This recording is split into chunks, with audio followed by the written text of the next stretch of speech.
morning, ladies and gentlemen. It's a fine Sunday, a little breezy morning on this December 21st, 2025. We are here at the White Jersey Twin Park Excel Ground, Iron Fist season number 5. The big finals is on your way on this morning match. The match is planned to begin by 10:40 as the players are walking onto the crease. As you could see that, been a tremendous journey so far in this tournament where 7 teams participated, where the top team was Cricket Mavericks. They were the table toppers. 6 matches, 5 victories, 1 losing game that came against AJ Bulls. The rest of the games are winning margins for them. On the other hand, the other finalists are Dream 11, who ended up in the third position in the points table and beaten up the second position in the eliminator. The Wicket Warriors, who did a lot of miracles in the tournament, unfortunately ended their journey in the eliminator, where Dream 11 beaten up them and promoted themselves up for the finals. They are going to face Cricket Mavericks in this big stage on this breezy morning. A proper environment set for the game of cricket on this fine Sunday. But what's most important is Dream 11 had a rollercoaster journey. They have lost a game against Cricket Mavericks in the league phase. But apart from all of this day's game will be crucial for them. They can change the history. You have seen a lot of dramatic ends, both positive and negative ways in this tournament, that could eventually give them a lot of lessons to be learned, make them into a better position as well. There you could see the trophy, Iron Fist season number 5 trophy from White Jersey. The league phases have completed by June itself. It's been almost 5 months difference. Some seasonal changes in scheduling have made us to conduct this by December. But seems to be the right weather. No signs of rain, but it's still breezy. Fog is surrounding the ground. But anyway, the players will be enjoyed. You could see the smiling faces everywhere, full energy. When you enter into the big finals, excitement follows, sleepless nights on how it is going to be, how we are going to perform. Everything will impact a player's mindset psychologically when approaching a final. That may also be sometimes changing the context of the game. There you could see the toss news as well. Cricket Mavericks have won the toss, decided to bat first. Was surprising call. Only 30% of the matches being won by teams batting first in this tournament. We'll speak a lot about that. But before that, to begin this final, let's finish with the national anthem first.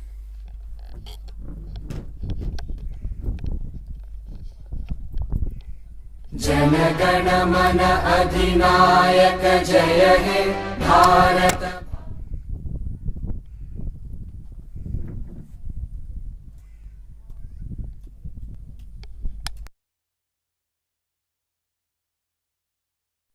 Jana Gana अधिनायक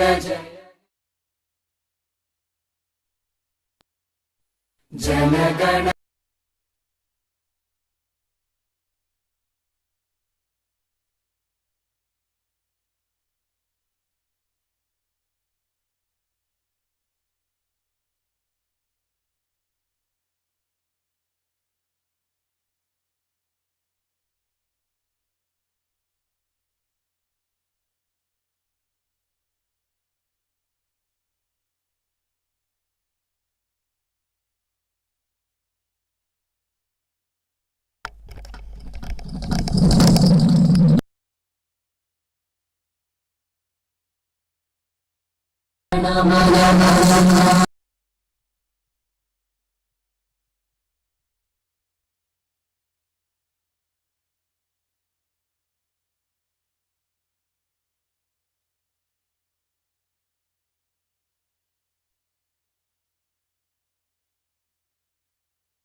As once the national anthem gets completed, now it's time for the action, the big finals.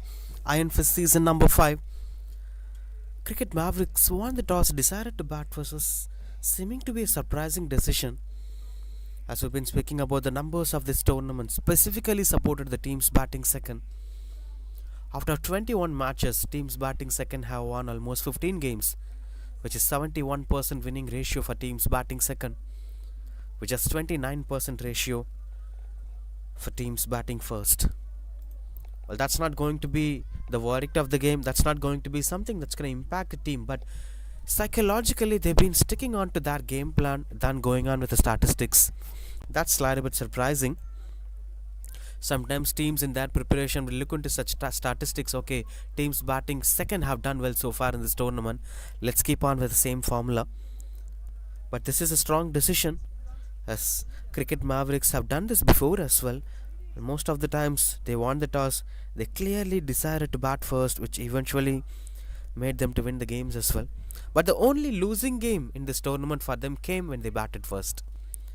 That's one more stat that is Cricket Mavericks. But end of the day, these are all just statistics and data that could hype up things. But it is not going to help the game to boost forward unless the cricketers are not going to take it emotionally. Because these are psychological impacts. Sometimes this might make the cricketers to think twice before taking any decisions, making them a little bit more conscious. But end of the day, when it comes to big finals, even in the previous day's game, we've seen with the way how a close encounter ended up in favor of a winning game. A one-run victory in season number 6 of Iron Fist, where teams batting first have won the game. They also won the toss, decided to bat first. Similar kind of condition, the same wicket in fact. Black soil conditions, typical Chennai weather, but the heat is not there. It's a breezy morning, which lets the fast bowlers to do well, the fielders to run that extra mile.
Right, everything sets here. A fine morning that sets a tone for a wonderful T20 game. The finals of Iron Fist season number 5.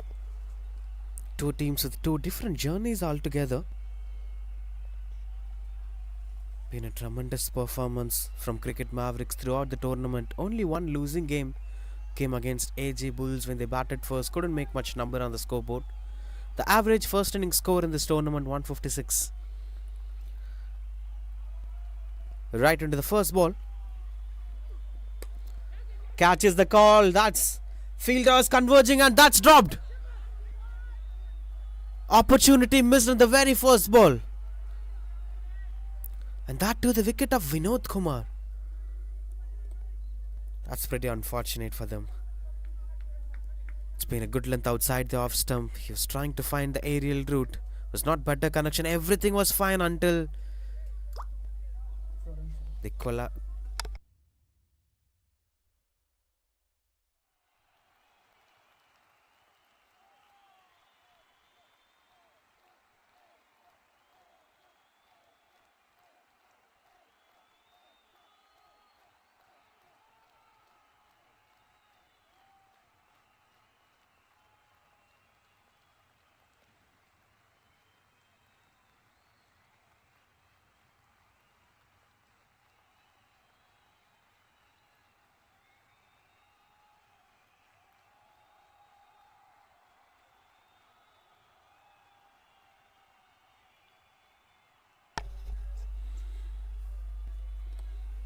will surely be an opportunity for Vinod Kumar. He also had a century. I think this is that Vinod. It mentions just Vinod in the Cricket Heroes profile. I'm not sure whether it is him or not, but one Vinod have scored a century for Cricket Mavericks.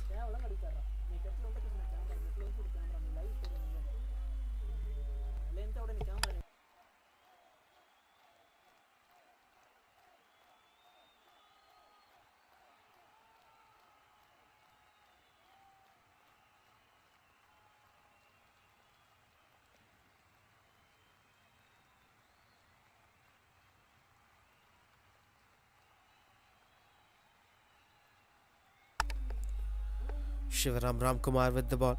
We've also seen him performing well yesterday and the other finals of Iron Fist season number 6 as well. Plenty of good performers out there for Dream 11. Ishwar did well in this tournament for them. Kishore is one among the top wicket takers in the 5th position.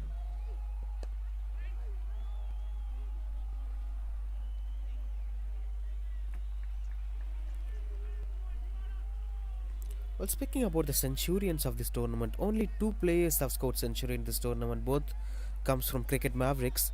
One comes for Vinod and the other comes for AD, who opened up an innings to score a century. They also scored 200 plus runs, 236 in that game.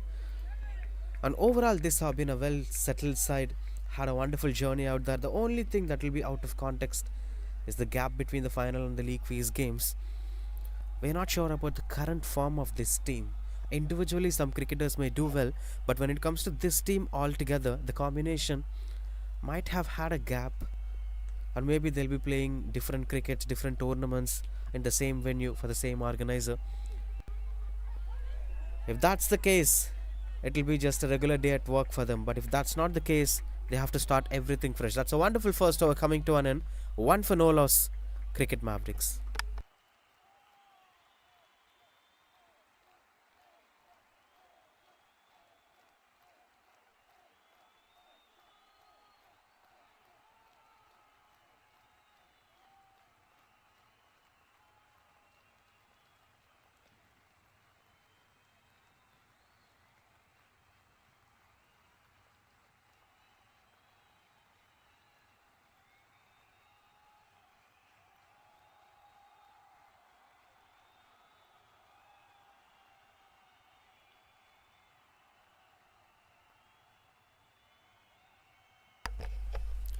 Janaki Raman, the new bowler, into the attack. Chill weather, not much heat, no chance of much dehydrations. Wonderful kept by the wicketkeeper. Good work behind the stumps, that is. These are all the energies that makes a day. When it comes to cricket, you play for your team. This indirectly helps Janaki Raman that one tough catch you run and take, it is going to add number for the bowler. So you do everything for your team, not for the individuals. And as a team player, collaboratively when players start contributing each other, that builds the energy overall, especially if it comes from the wicket keeper. The vibe will be shared to everyone, generating good pace over there. Still struggling with the line. Sometimes this used to happen on the fresh day, the fresh over bowled by a fast bowler. Even some good bowlers like Jasprit Bumrah had such issues. When you begin things off, things might go out of your control until you find the right rhythm, right pace. Then the flow starts on your control.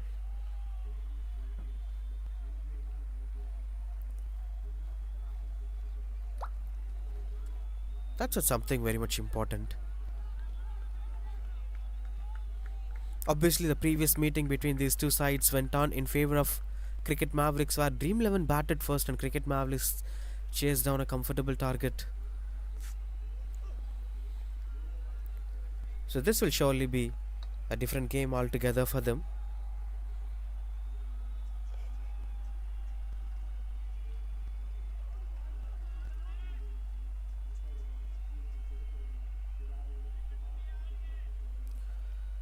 As it began pretty early for them, but that's been a fantabulous performance at the eliminator stage for Dream 11 to win this final spot, the ticket to final.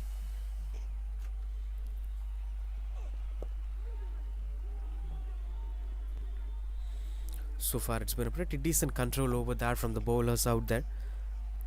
Janaki Raman does well. Sivaram have did really well in the first over as well. There you could see the weather, a foggy weather, usual in December in Tamil Nadu, especially in Chennai. This season, after December 15 to January 15 to 20, there will be more fog in the mornings. But this usually sets a good tone to play the game of cricket, rather than playing on hot, humid conditions, which actually means what is cricket in Chennai. The sweats coming out on 10 a.m. is a different energy altogether. But this is also setting some tone over there. A breezy weather encourages the fast bowlers to be more quick, to bowl one extra over in the same spell. The fielders to be more active, to be engaged. The mood is actually setting down well to express yourself. I'm not sure for the batters. And Vinod Kumar answers that question. It also sets the tone for the batters as well. Steps out and places it through the covers for a boundary. And you cannot say that this is a poor delivery. The bowler eventually made the batter to step out of his comfort zone. But after stepping out, it's all Vinod Kumar's call. Chose a right shot that went on to be a boundary through the covers as well.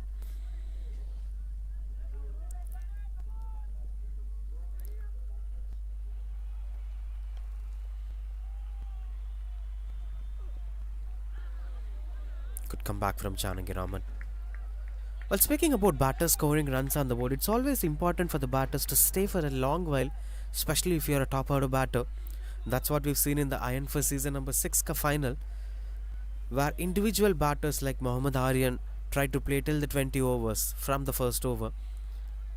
A few other batters like Surender have played up to 12-15 overs. From both the sides, we've seen some responsible batters took a long time to build big partnership to stay in the crease. That is very much important.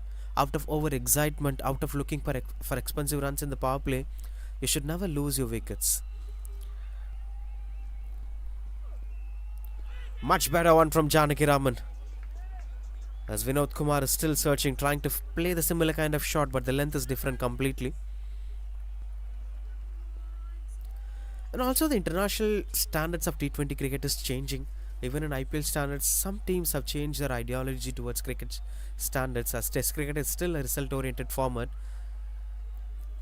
So they have started attacking the bowler from ball 1. 20 runs from batter 1, 20 runs from batter 2, 40 runs from batter 3, contributing all together. They scored some 200 plus runs in 20 overs. But that may not be the case in the ground level. These kind of cricket tournaments are still requiring one player's maximum contribution. If the day works well for him. 2 wickets completed, 11 for no loss.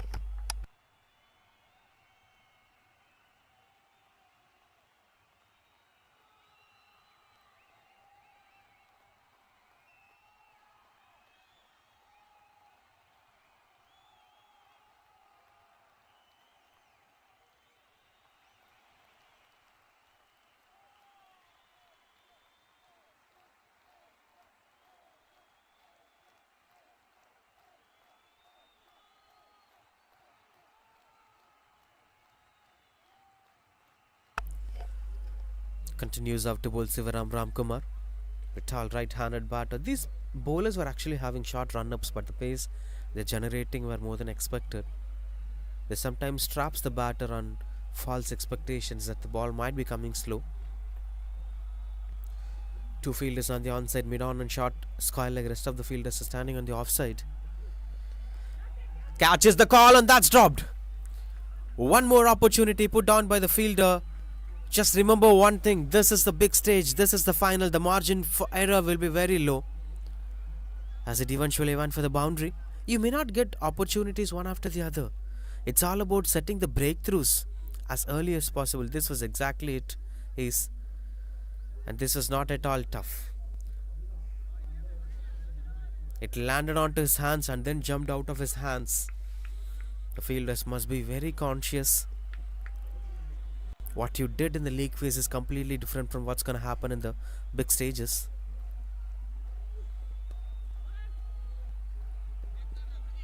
It's a stage where you must be very careful. You must use little opportunities you get, especially against teams like table toppers. So these kind of opportunities, imagine you lost 2 wickets. If these 2 wickets have fallen at this point of time, the rest of the batters would also struggle to score runs. That could have set the tone for this game. The team might have ended up some 130s or 140s too. And that's why every single impact at the early phase of the innings is very important, or else this is what exactly happens. And that is a tremendous shot to get the first maximum of the morning. Vinod Kumar given 2 opportunities, now taking those opportunities to miles away. It was premeditatedly moved across, only 2 fielders on the onside and all 2 have standing inside the circle. That gives him the license to go for big shots. That's why it's always important. This used to happen for Virendra Sehwag. When he gets life, he'll score big numbers. He used the second opportunity really well. Much better one from Sivaram now. There's a change of length is working well. So far the boundaries have came with the balls that's been bowled below the thigh level of the batter, the one that push the batters to come forward. The more you push the batter to go behind, the batters are still struggling to score runs on the board. Maybe that might not be the exact case, but so far it's been quite good.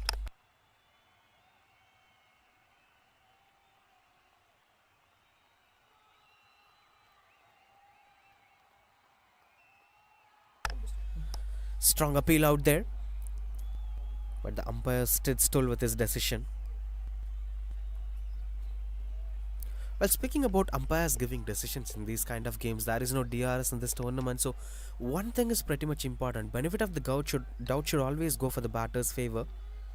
That was strictly followed in this tournament as well. When you look at the way how the wickets have fallen so far,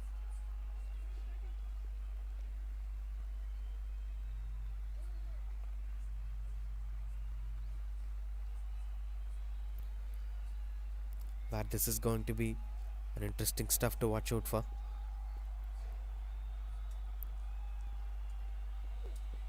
Swings and misses out, couldn't get the connection that he is looking for.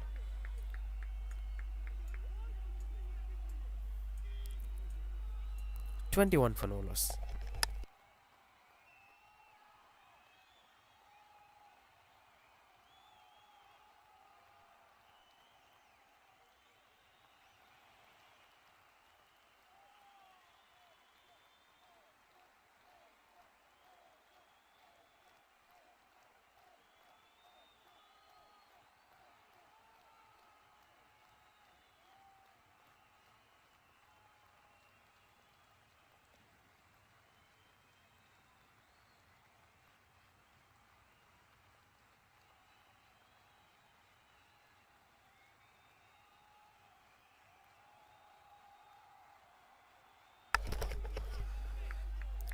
Quiz couldn't get the connection that he's looking for.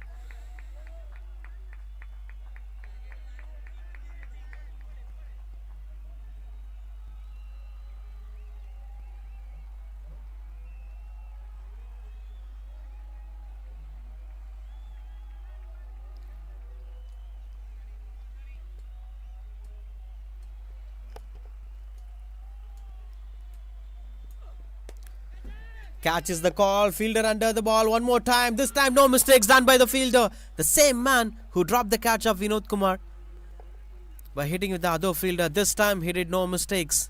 A good judgment, properly ran catch, and Sriram's story is coming to an end with this. A back of length delivery not suitable to cut it away through the cover point region, and he went behind reverse paddle to grab the catch. Good work done at the point direction. Janagiraman gets the first breakthrough. That's 21 for 1.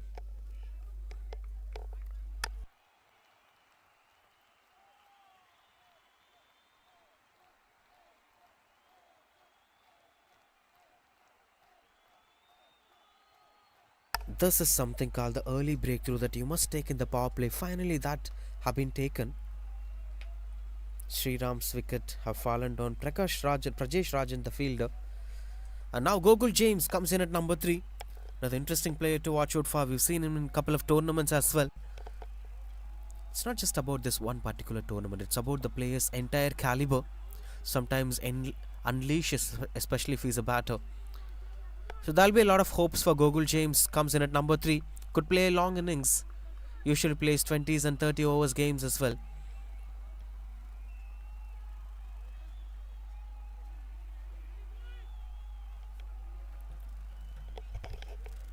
We've been speaking about the decisions were not given, as the umpire was not convinced that it is a wicket. So what's most precise is, in this kind of tournament, when there is no visual checkups, when there is no DRS, the benefit of the doubt should always go in favor of the batter. And that's why when you look at the wickets column, out of 283 wickets fallen in this tournament, only 11 wickets came as LBW. That is very less, as 4%. Run out opportunity as it hits the stumps. No says the on-field umpire, but that was a direct hit from the fielder. A little bit of excitement. This is that. It just touches and went for the single. The throw could have been a little bit quicker. He landed way before the ball reached the wicket keeper.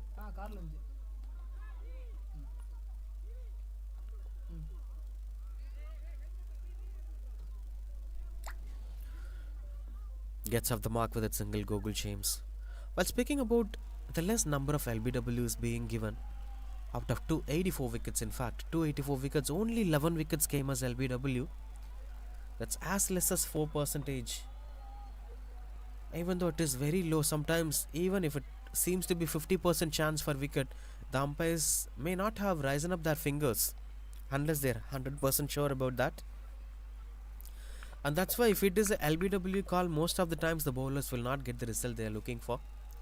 Even if it is too close, the wicketkeeper does not rise up their fingers unless they are 100% sure.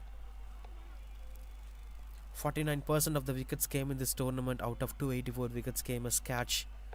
That's what exactly happened for Sriram as well. Another strong shot from the wicketkeeper. No, says the on-field umpire. Nearly 50% wickets came as catch. This is what they've been speaking about. He lifted, but he landed when the wicketkeeper hit the bails out. That's good awareness from the wicketkeeper behind the stumps anyway.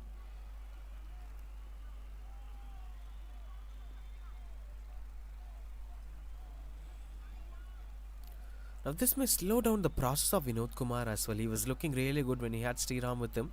Still there is a chance for Vinod Kumar, but they must be very careful. Sometimes one brings two when it comes to wickets. Much better one. Janagiraman is dominating this battle. Mind games, psychologically attacking. Now they brought in the wicketkeeper closer to the stumps. Since when you look at the wagon wheel of Vinod Kumar loved to step out and play through the covers. His foot movements were really good. So when you put a wicketkeeper closer to the batter, to such batters specifically, it might block their flow. Now Vinod Kumar feared to step out. Now Vinod Kumar feared to use the footwork freely.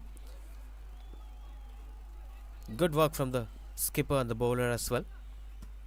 2 runs coming off the over and a wicket as well. 23 for 1 after 4.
Swing and a miss.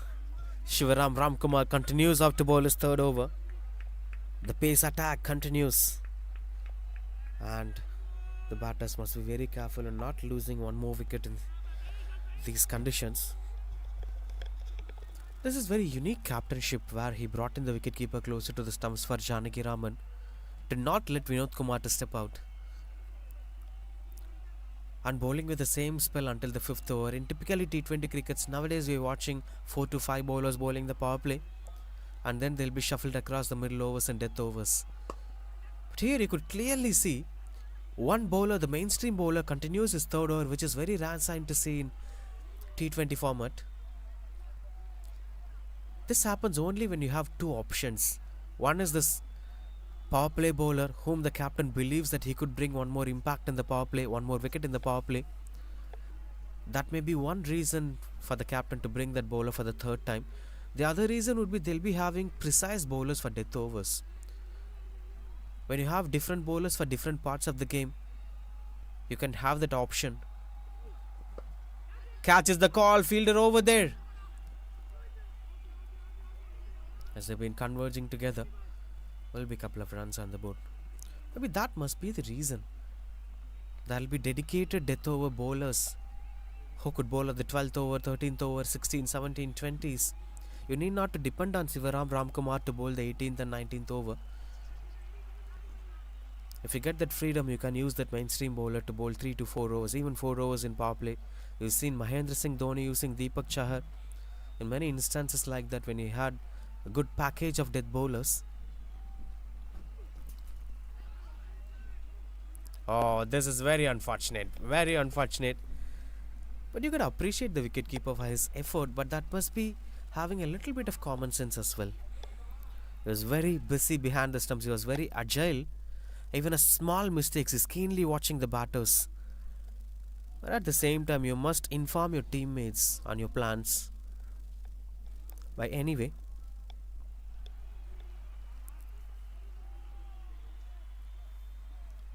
but these kind of approaches we've been speaking about, when dedicated bowlers for dedicated roles, though that may not be a very good practice for the future, that may not be something that can be good for a bowler's career as well. A good bowler should be suitable for all the conditions.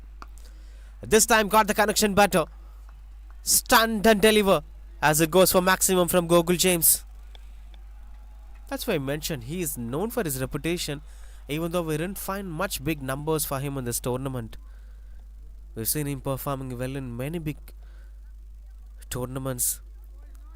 The name circulated in many places. That's a wonderful shot. Using his height really well.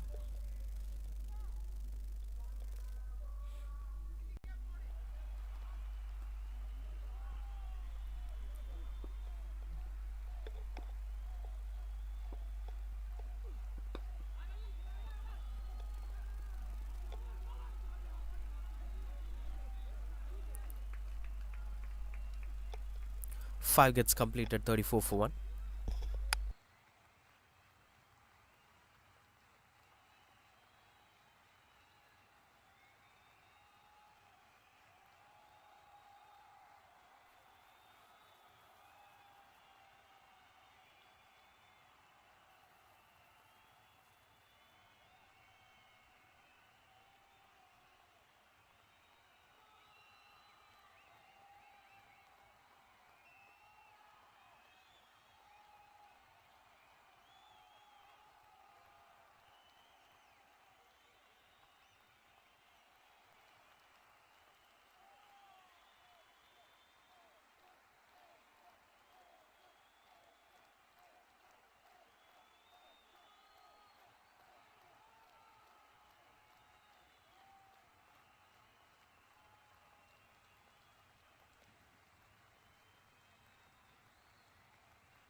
change of ends here. But the spell hasn't changed. Janaki Raman continues to bowl. 6 overs, only 2 bowlers, taking us back to those great old days where Glenn McGrath Brett Lee combination attempted Yorker from Janaki Raman, which ended up him damaging himself, it seems. It's something unusual.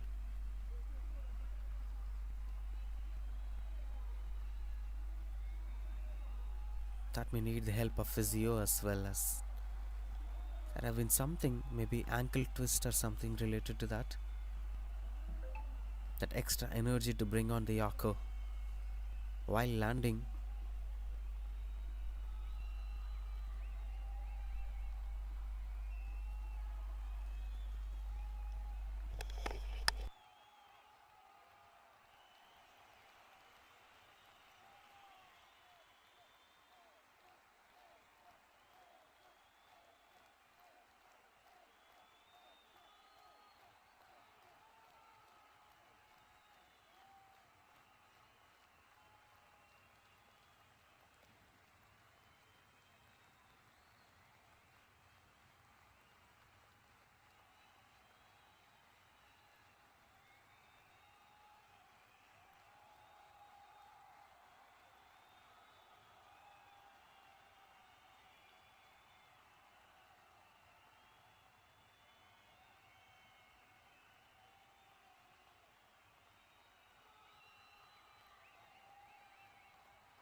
He's alright.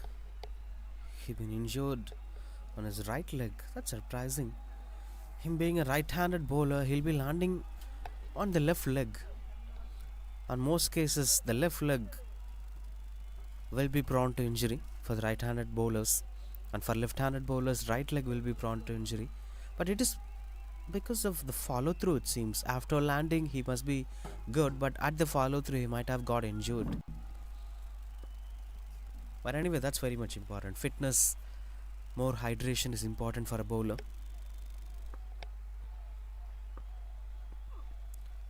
Good that he's back. Janaki Raman with the same energy. He's feeling better. He's walking again. It's something that is impressive from fast bowlers. The boys love for cricket when it comes to giving their 100%. They'll never have any fear of getting injured. They'll never have any fear of what if that happens, what if this happens. Everything comes next. Give your 100% to win the game or to give your best performance. Deep point in place and long off in place for Janaki Raman. Surely you can expect something outside the off stump. Inviting for the cover drive. Maybe you're inviting for the cover drive with a back of length outside the off stump. Oh, that is surprising. Completely surprising from Janaki Raman. I thought the same as the batter. The field set gave a different idea of what it is going to be. But what he bowled was completely different, making the batters to expect something outside the off stump. And a sudden Yorker. And that's why as a batter you must be conscious on everything. You should never be fallen for premeditated approaches.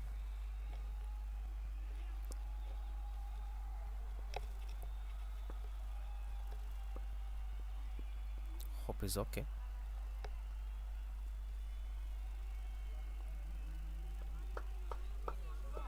As this also gave the clue that there is no complicated trigger movements from Gokul James.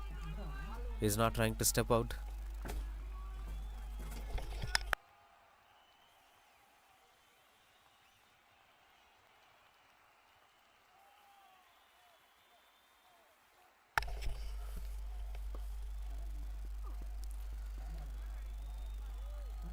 A little quick delivery, but as they generated a lot of pace.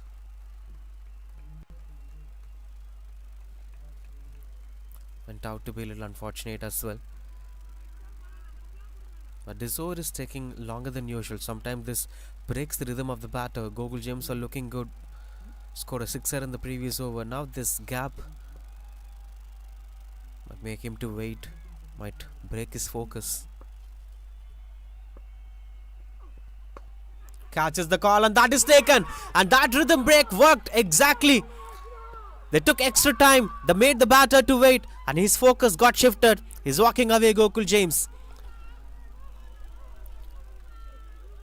The change of pace, it seems, in fact, it's a little bit slower delivery and a fuller one, inviting the batter to go through the covers. Look at that, he was expecting it to be more quicker, but it's a little slow that opened the pace of the bat and landed onto the fielder's hands. 37 for 2 it is. Gokul James walks back to the pavilion.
That brings a new batter, Adhavan, in at number 4. With shot third man in position, backward point, cover point, extra covers, sweeper cover and long off. 7 fielders outside the off stump.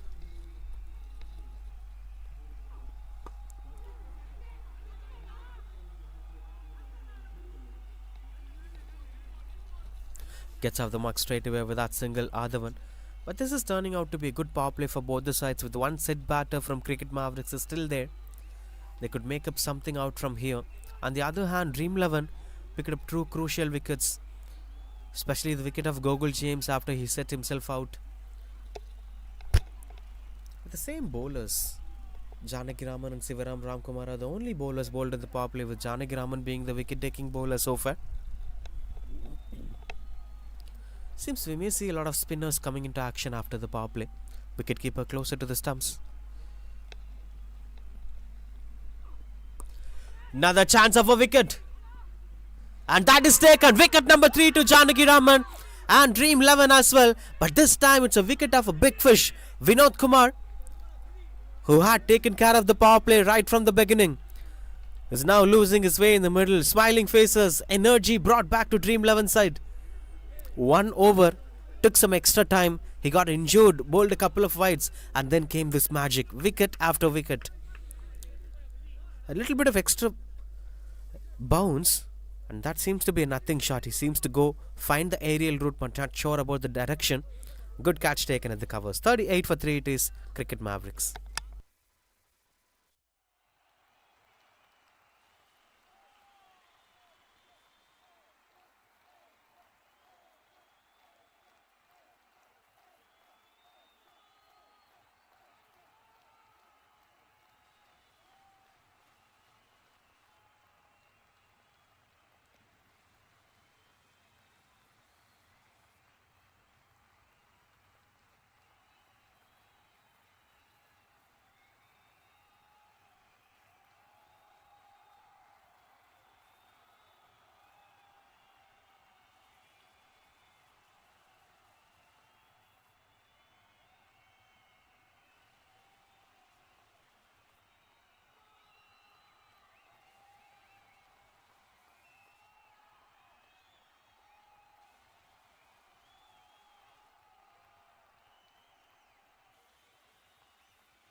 through the covers.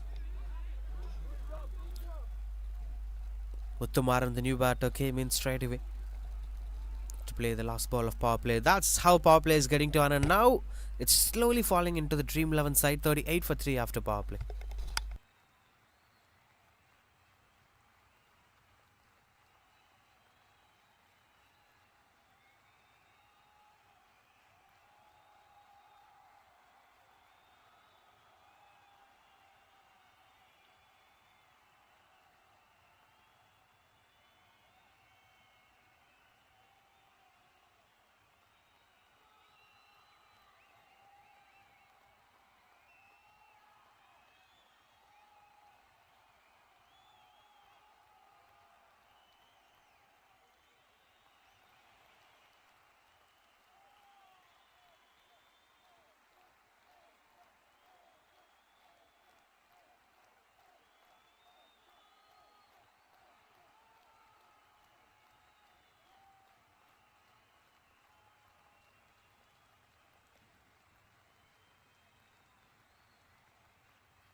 Now the fielders getting expanded.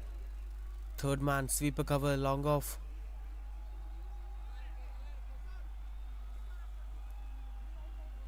It's Kishore, the new bowler, into the attack.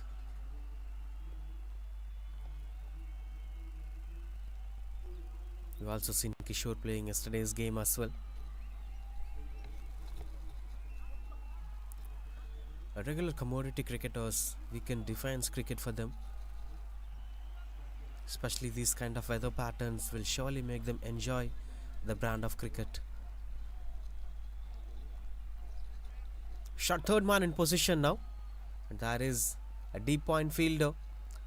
More like a wider third man. And sweeper cover and long off. And bowling such lengths. This is blissful to watch from Kishore. Bowling for the field position.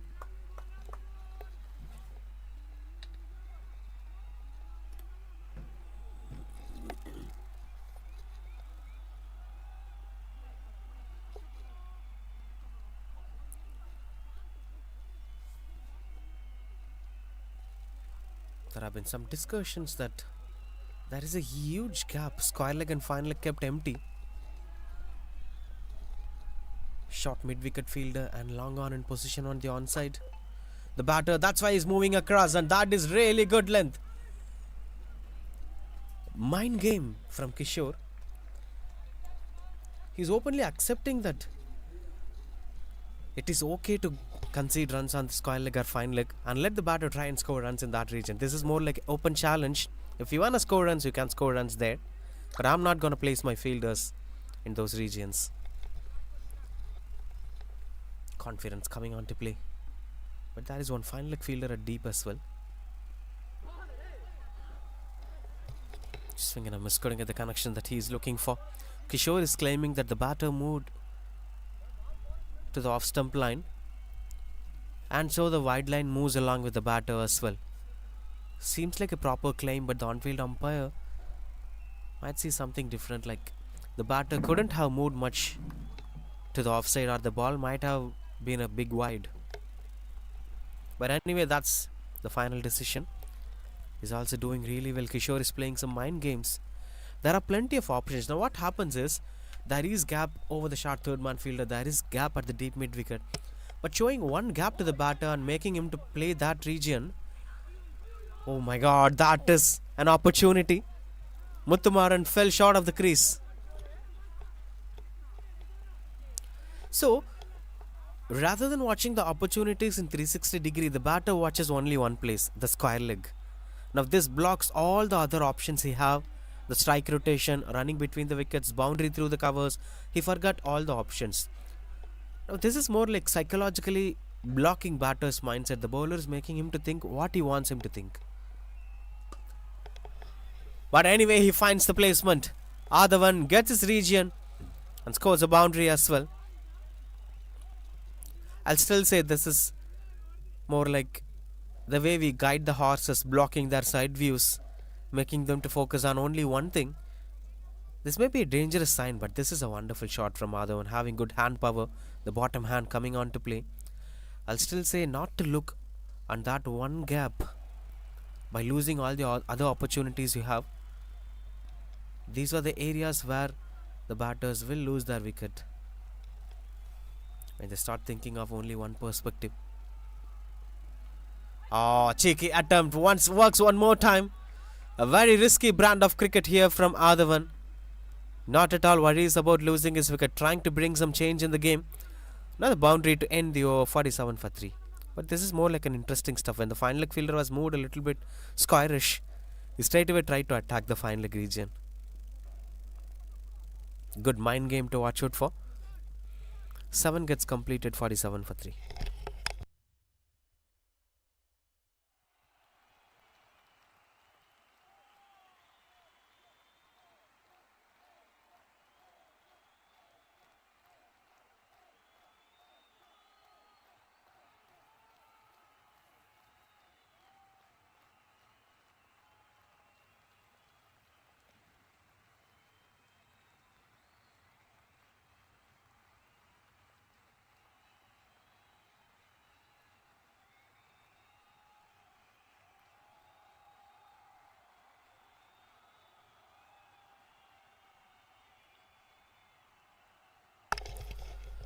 Ajit, the new bowler, into the attack.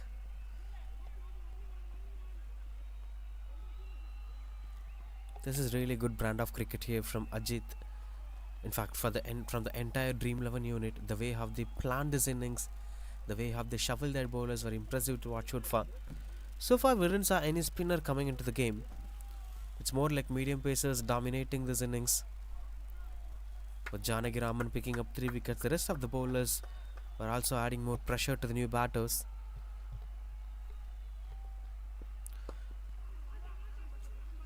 Two is the call from Adavan.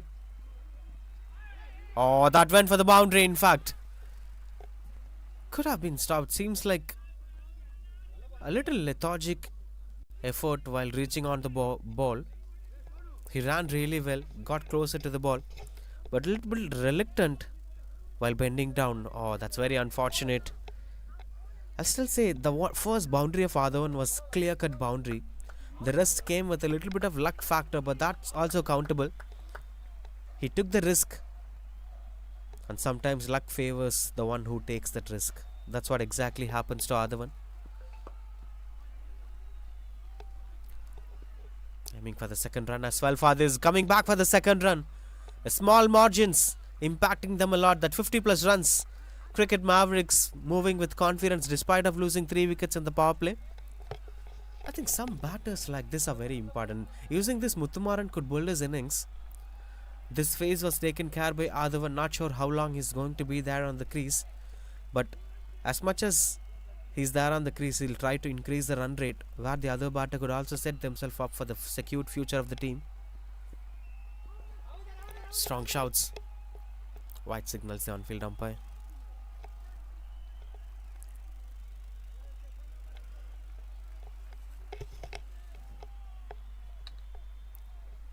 So far, 191 sixes scored in this tournament.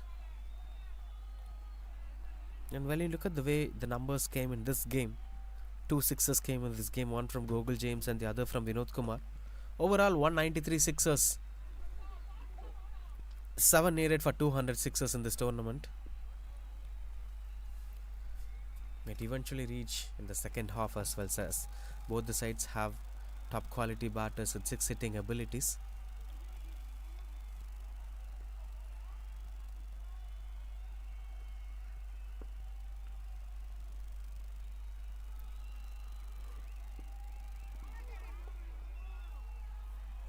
Just look at the wicketkeeper. He's keenly observing the batter's movements.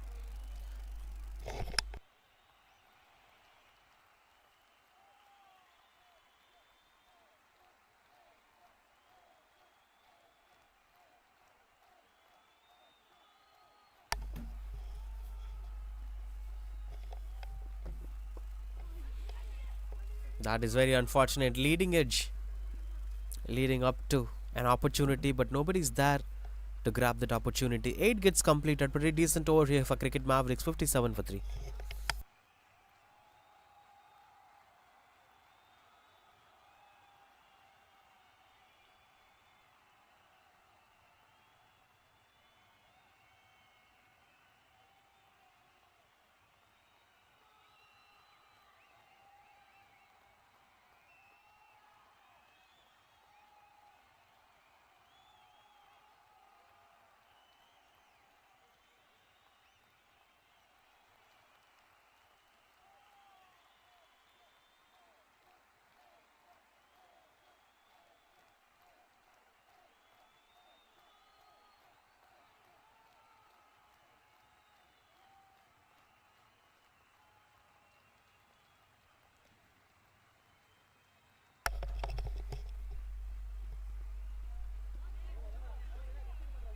Swings and misses out. Couldn't get the connection that he's looking for.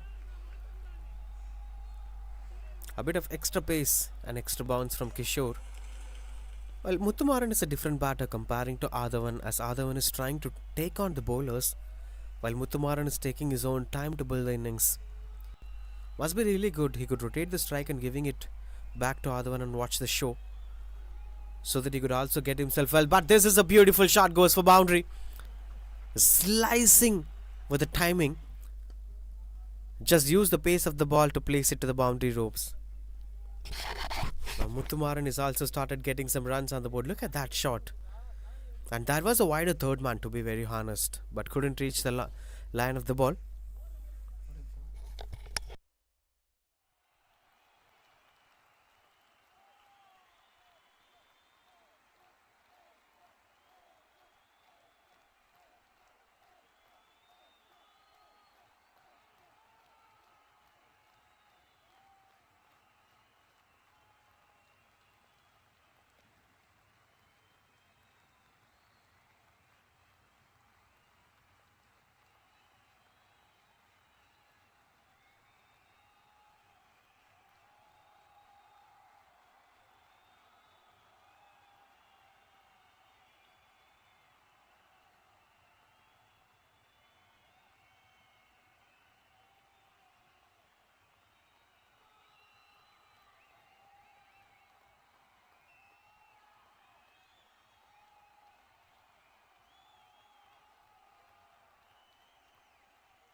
(61 for 3).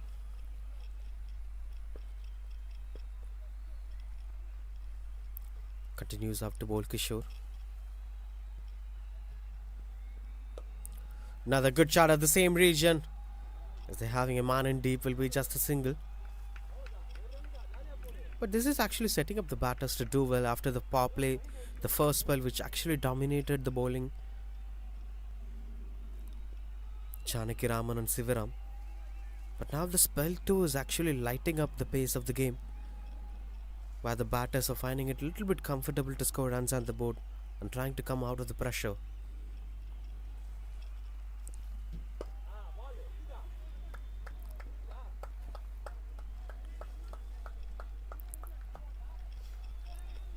Turning out to be much better one from the batter. Adhavan is leading up this partnership.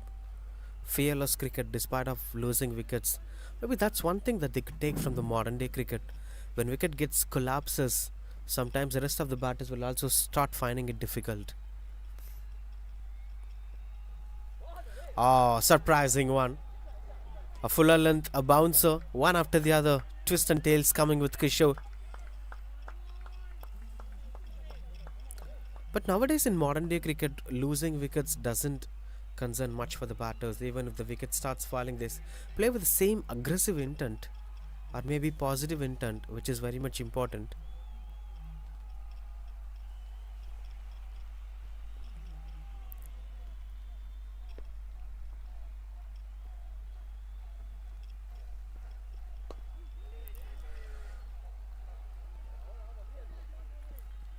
With a dot ball to end the over. That's 63 for 3 after 9.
Time for the spinner. Some revolutions for the ball. As you could see, the wicketkeeper coming closer. Backward point, cover point. Short third man, extra cover, steeper cover, long off. That is long on, deep mid wicket and deep square leg as well. Typical T20 field positioning here for Sonu Pratap.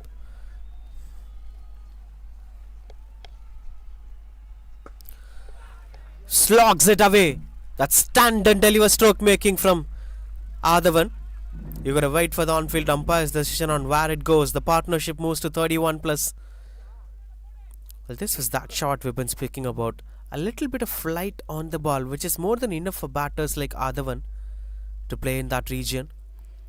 That went for maximum. First fixer for Adhavan as well. But here the captain has to look at one thing clearly. Adhavan's scoring zones were pretty simple. Deep mid-wicket, long on and deep square leg.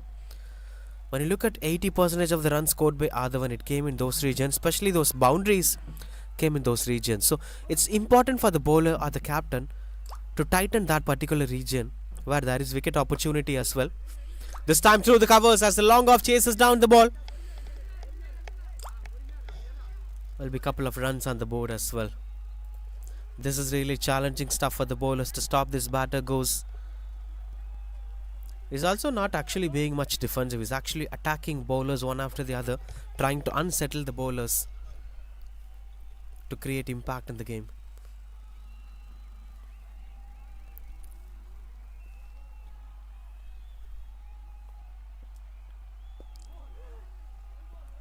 Much better one from Sonu Prasad.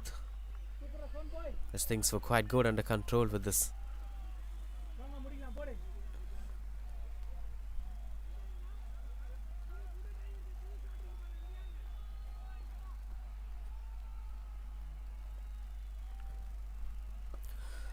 Another slog sweep. There is a man in deep. Will be just a single. Didn't got much connection over that from Adhavan. After conceding a sixer on the second ball, this is a very good comeback from Sonu Pratap. Sometimes this used to happen when you have such dominant batters with bottom hand domination, hard hands playing in the middle overs.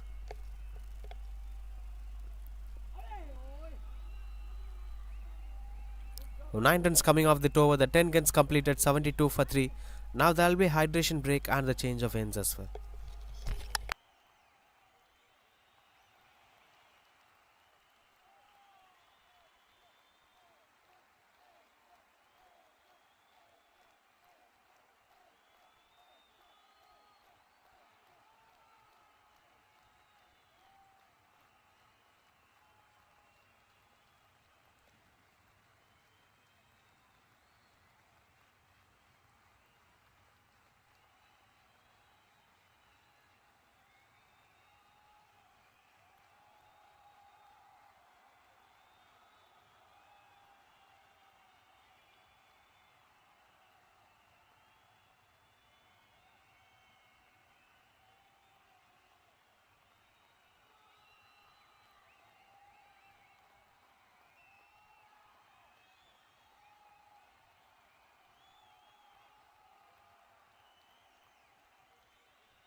Prajesh, the new bowler, into the attack, but slips in position at the spinner. Two-way spinners from both the sides. There is long on, deep mid wicket and deep square leg as well. That's where Adhavan focuses much. They could also add one fielder in the short mid wicket as well. That might threat Adhavan to go into that region hardly. Anyway, slips in place here for Prajesh. But the ball he bowled was not actually relying on his field positioning. That's a full toss to begin with, goes for boundary. These were easy pickings for Adhavan. There you could clearly see the ball went out of his control, and that hard hands, the bottom hand domination of Adhavan earns him another boundary. He's into his 30s now of just 17 balls leading up this innings. One more, and that's back to back, this time with a bang on maximum. When you do the same mistake, the punishment will be even much impactful. That's what exactly happened to Prajesh. Back to back full toss deliveries. He's not living up to his standards today. Oh, that is tremendous shot. Powerful struck from Adhavan with a 200 strike rate.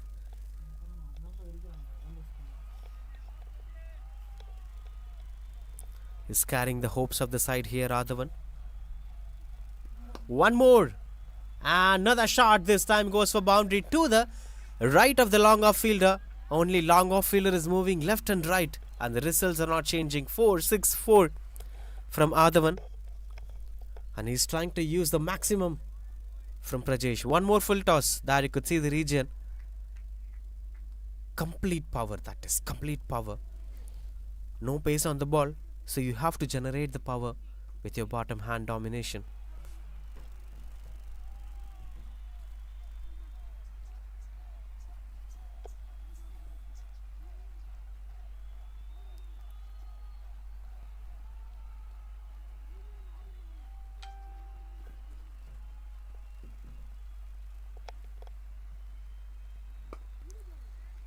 Much better one from Prajesh. This is what something he ought to bowl on the first ball. But unfortunately, this have turned out to be an expensive over in just 3 balls. And then he got himself onto the rhythm.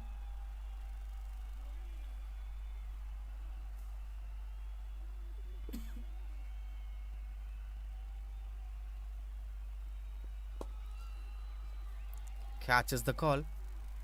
Good stop from the fielder at long off. Will be just a single. But it seems he's flattening the ball too much, and that's where the risk of it ending up to be a full toss delivery. That must be controlled from Rajesh. 50 plus partnership between Muthumaran and Adhavan. And just 5 overs it came when the team was struggling with 38 for 3 on 5.5 overs. He came into the last ball of the power play. And now look at the way how the game so far. 11 gets completed. It's 89 for 3.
Couldn't get the connection that he's looking for.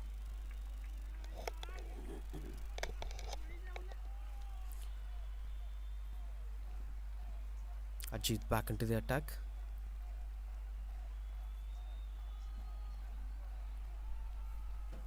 Well, the previous over he did really well.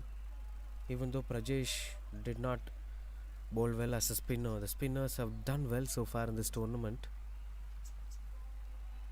Even with Sonu Pratap, just 9 runs conceded was under control. They could have continued with Sonu Pratap.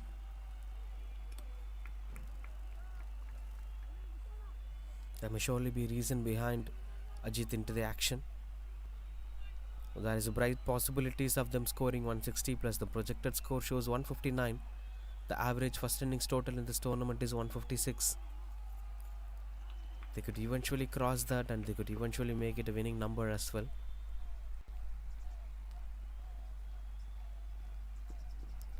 Oh, lucky one here for the batter. Something onto the body line. He just glides it to the fine leg region where it eventually reaches out the boundary ropes. It's almost onto the body line where the batters are forced to play that shot. And when you don't have a fine leg region, you don't have license to bowl that ball.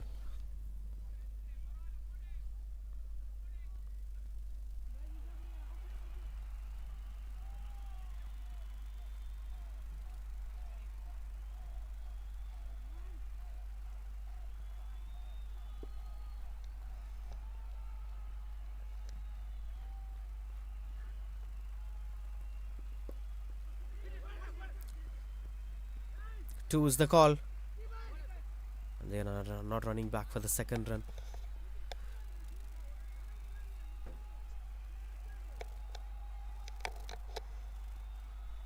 Those things were quite good under control.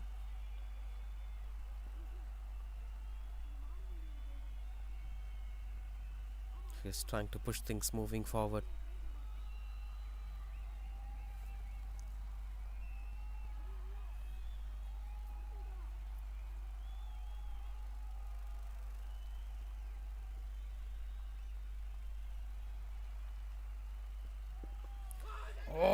That seems it got some sound over there, but didn't reach the wicketkeeper's hands.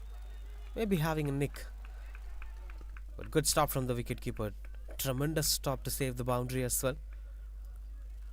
This might give us the clear picture. Seems it still has. Look at the work from the wicketkeeper. We've been watching him right from the beginning. BV Dinesh have been phenomenal behind the stumps.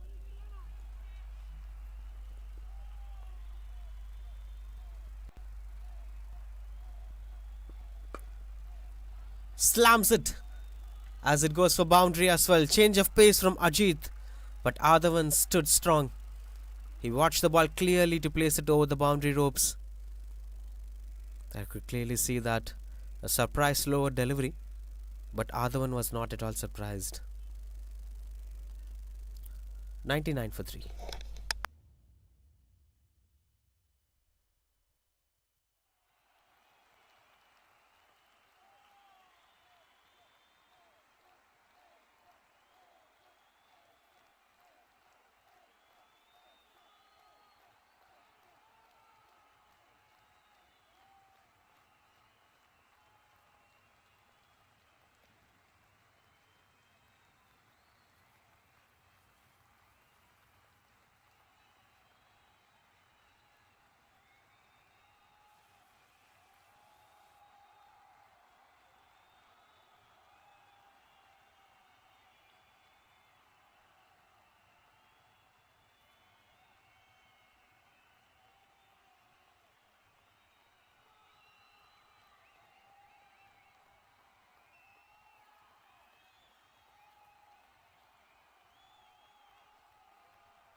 Ishwar, the new bowler, comes into the attack.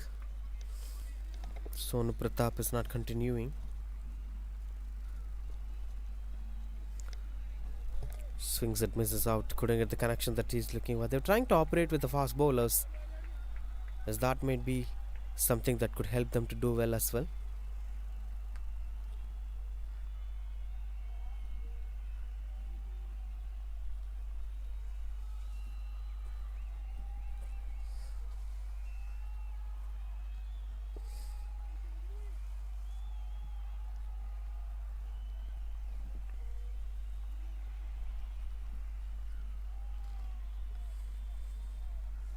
Setting things up over there. Bringing new bowlers all over again is actually bringing some change as well.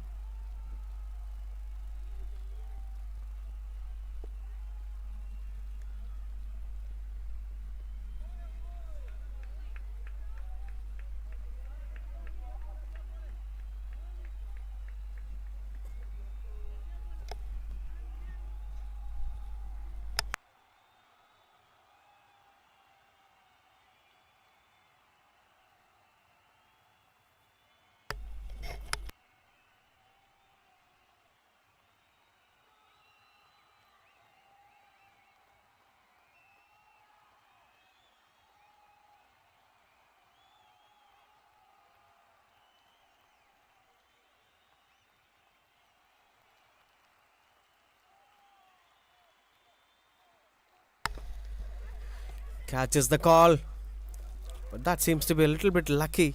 Nobody's standing where the ball was landing. This is something that he may not been expecting to do, but Adavan have been slowing down the process now. He was in the 40s for a long while, and the dugout must be expecting those 2 runs, the 50 up for this batter. The team was 38 for 3 when this partnership have taken up the responsibility. From then on, Adavan have started finding runs on the board. What's most important is he never got compromised with the run rate as well. He played the same attacking cricket. Oh, that's beautiful shot. Pierces between the 2 fielders and goes over the boundary ropes. End of the day, these were the kind of strokes, these were the kind of boundaries that makes you more satisfied. Smart and sensible batting from Muthumaran.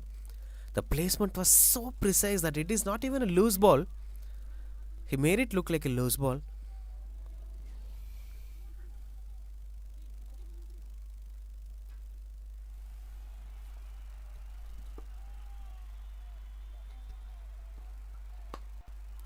Another good shot, this time over the covers fielder. Over those trees as well, lands to the next ground. A first six for Muthumaran as well. That's 1-1 Nelson for 3 after 13 cricket Mavericks. This was that shot. A little bit of extra pace from Ishwar. And lands at the region where it invites the batter to go through the covers and stand and deliver from him.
Get things under control over there. Ajit continues to bowl his third over. 48 runs of 26 balls here. Cricket Mavericks. Adhavan, in fact, just 2 runs for his off century.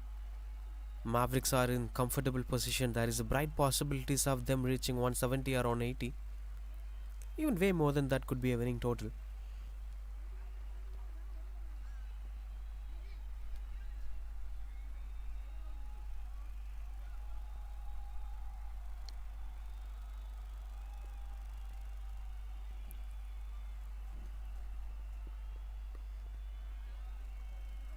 Strong shouts, no chance of that being a wicket.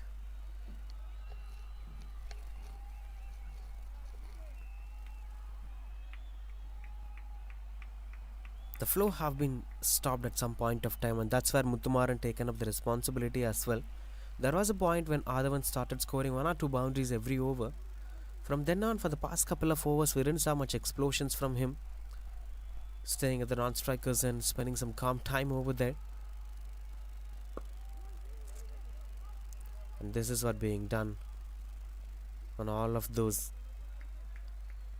approaches. But since this being a middle over and there have been runs anyway coming on the scoreboard, it's not going to be a problem for Adhavan. It's better he could back his wicket for the death overs where he can start exploding again.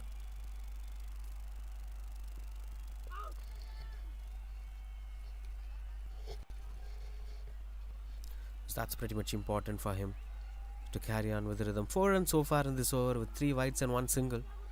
Extras have been a tremendous problem for Dream 11. They took more time, but they couldn't grab something that they've been looking for.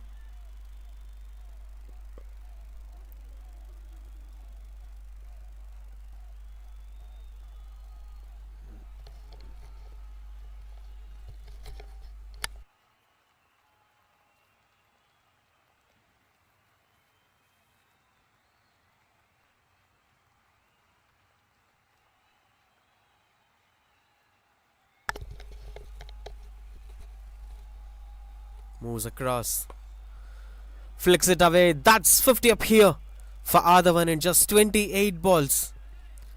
Tremendous batting display that is, when the team was struggling with 38 for 3 on the last ball of power play.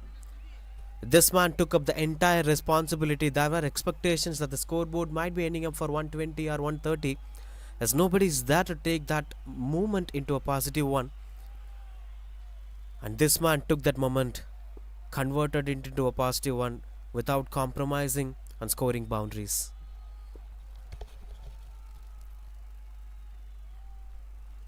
There has been some adjustment on the scoreboard.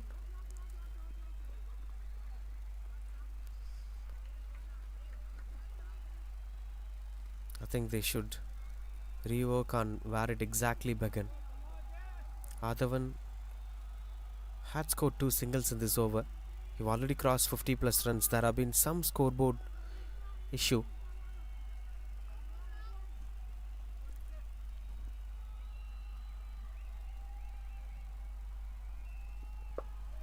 Catches the call, and that is taken at the deep. Finally, the big fish is gone. Good catch taken at the deep. No mistakes done by the fielder as well. But this has been a wonderful contribution. Should have continued. But anyway, the story of Adavan is finally coming to an expanded shot. Good work from Ajit, bowled away from the batter. Good catch taken by the fielder as well. That's 50 runs of 29 balls. Adavan walking his way to the pavilion.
Satish, the new batter, comes in at number 6.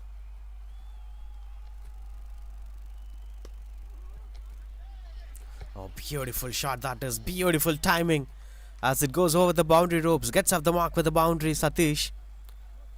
This was impressive stroke making when you start picking gaps within the ground rather than trying aerial route. Oh, these are the beauty of the game.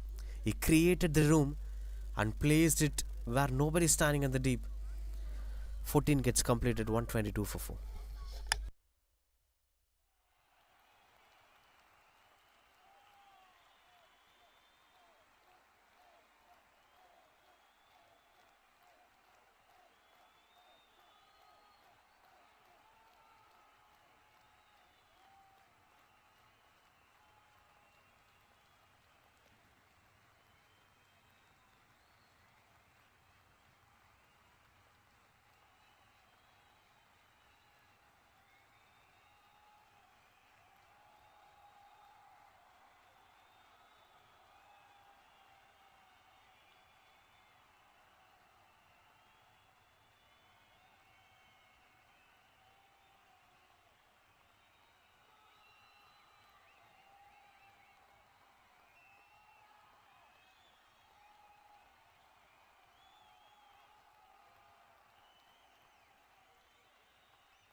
Sadish Uvi, the new bowler, comes into the attack.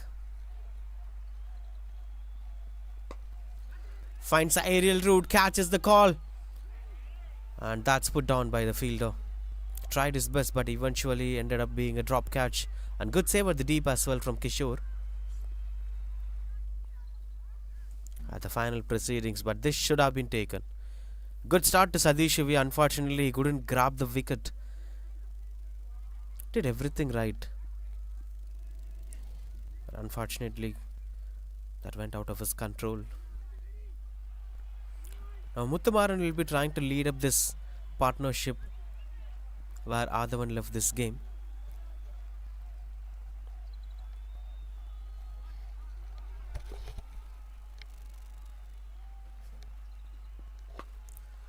This time in the air and no chance for any fielders to grab that as it is landing on the other ground. A huge sixer from Muthumaran. It's a bit of extra flight delivery. Good bat swing, and there you could see Kishore watching. And if there is any other fielder standing on the other ground, the XL ground, there may be a catch opportunity. This is XL and that one behind this is L ground. 2 grounds, that's why it's Twin Park.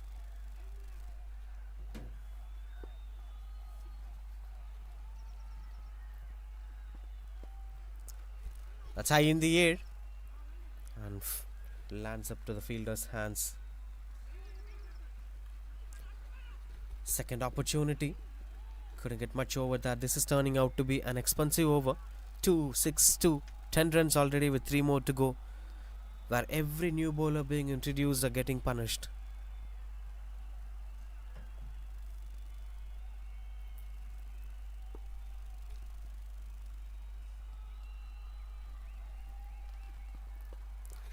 Thickish outside edge as it goes behind.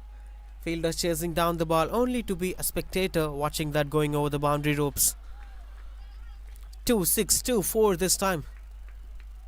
And that is some 14 runs coming so far. This was that previous delivery. A little bit of luck favored him, Muthumaran. Sometimes luck favors the brave, the one who takes those brave decisions.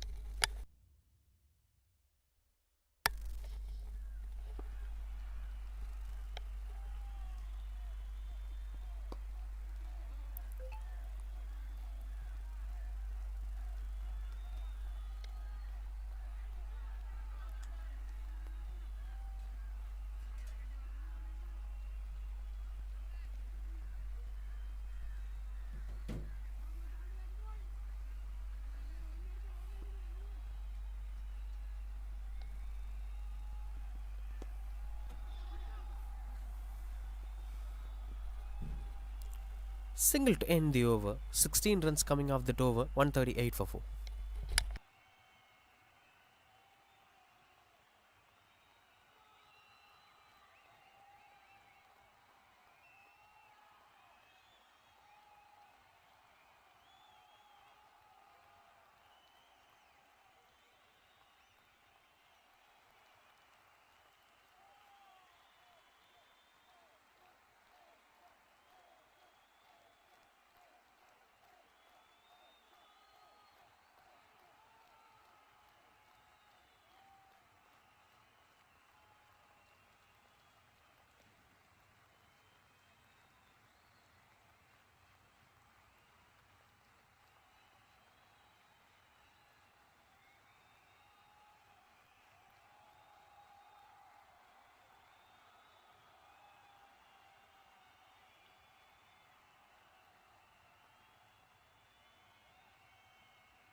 Kishore back into the attack.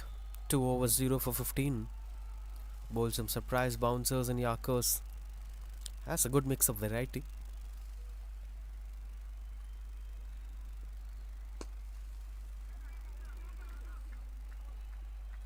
it away. Satish straight away started scoring runs on the board. No time for settling things down. And that's how new batters will usually work when they come to bat at middle orders and lower middle orders.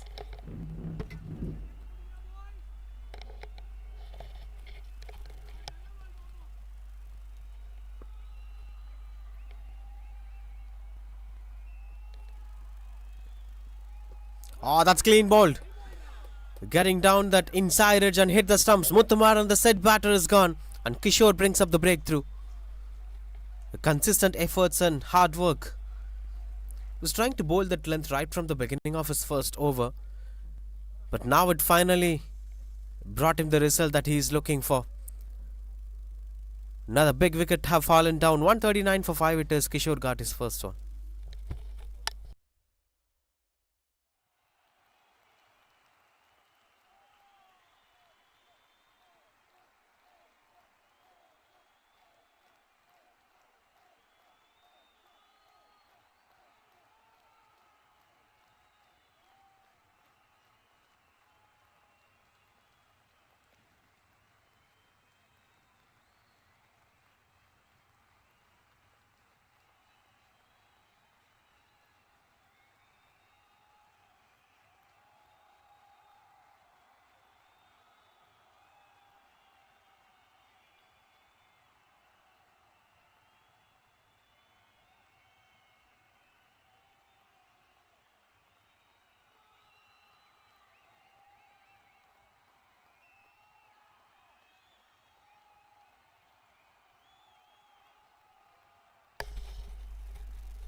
Venkateshwaran, the new batter, comes in at number 7.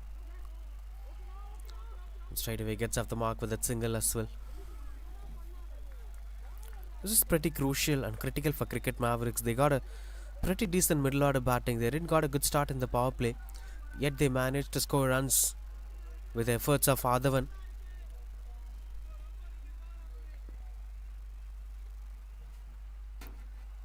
But eventually now that is going out of their control. When both the set batters lost their wickets, 2 new batters though looking out to be confident. These are the areas where the bowling unit will try to come back stronger in the game, controlling the batters from scoring runs on the board. This is turning out to be a wonderful over from Kishore. Just 2 runs coming off this over and a wicket as well. Thickish outside edge, lucky one here. Satish tried to take some risky approach and that favoured him with luck. Shot third man inside the circle. Kishore a little disappointed as he didn't made any mistake anyway. These were lucky things that happens to the batters when they tried to do something.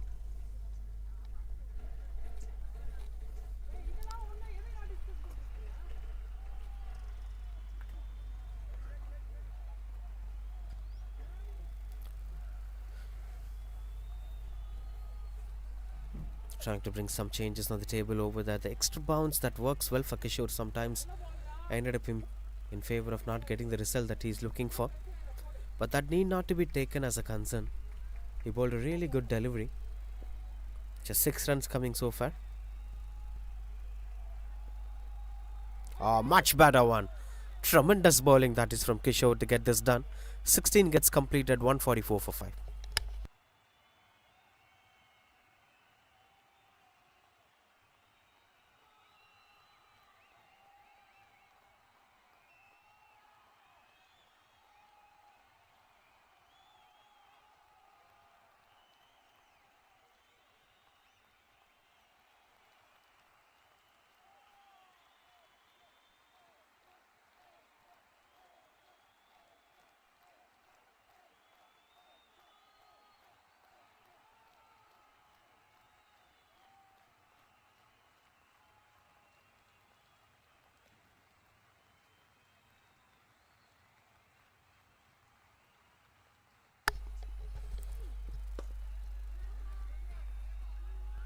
Slogs it over to the long on. Sivaram Ramkumar back into the attack. Ball 3 overs in the power play. Now to bowl his final over. 22 for 0. can be impactful in picking wickets at the crucial phase of the game. Big shot as it goes over the long off fielder. Fortunately not out of the park, but it got a huge distance from Satish.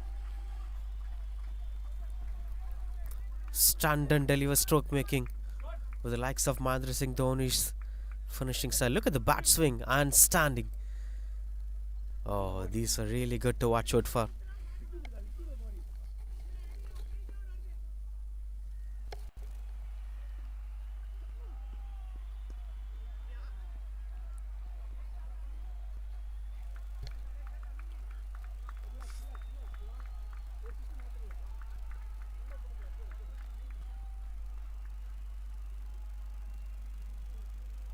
Quite good with the control on how it's going.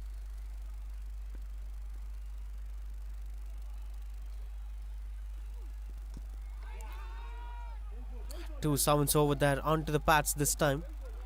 It didn't give the width, but with the same length in a different line, he's sitting onto the pads of the batter. Yet these are turning out to be a little bit challenging. 150 plus here for Cricket Mavericks. They have almost touched the pass score of this tournament.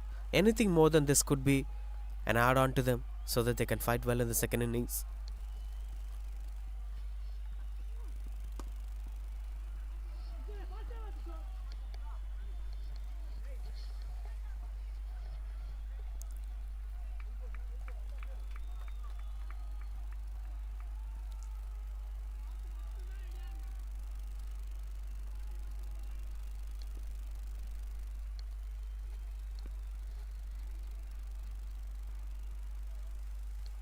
Some final adjustments over there.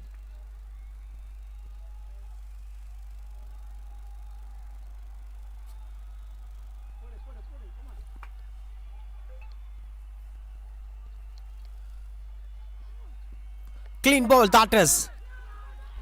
Beaten up the same batter who scored a maximum. That is really good, that breaking down the key performers at the crucial phase of the game. Sivaram Ramkumar came back stronger after conceding a sixer on the second ball of this over. Now that ends up the story of Satish's quick cameo. 154 for 6 at his Cricket Mavericks.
Starting off with the dot ball to end the over. That's 154 for 6 Cricket Mavericks.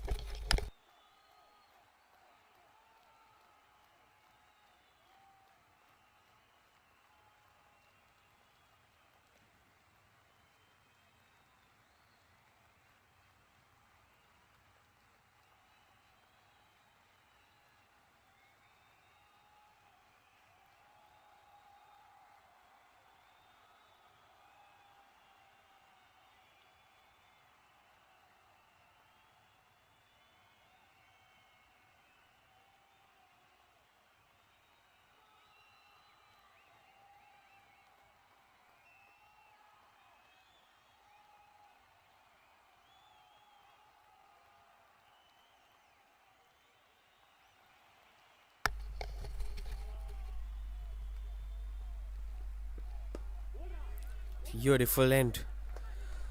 Ajit back into the attack. 27 for 1 on his 3 overs.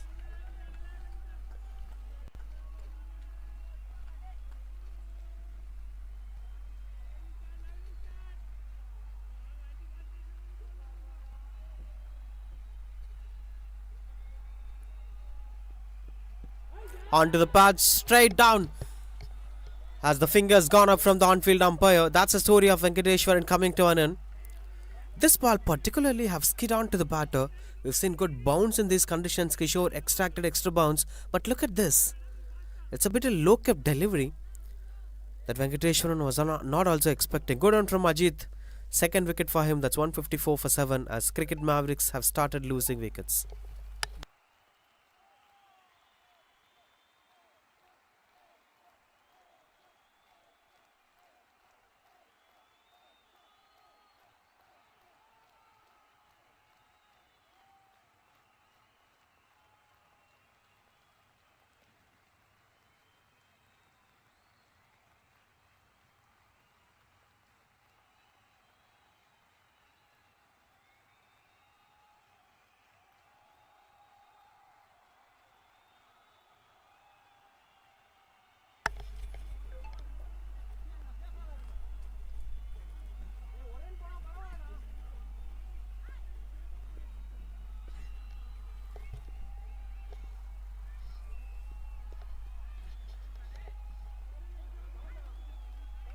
Just like thickish outside edge over there. Will be just a single.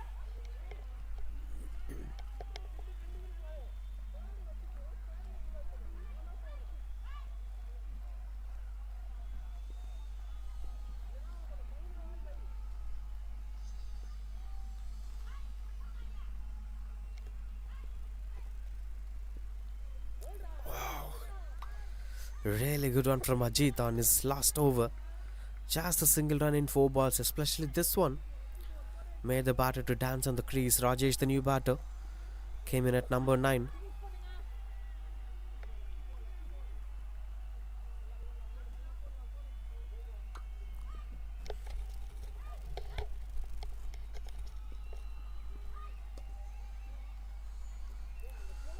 Chases down the ball. Good try from the fielder as it eventually hits over the boundary ropes, but anyway,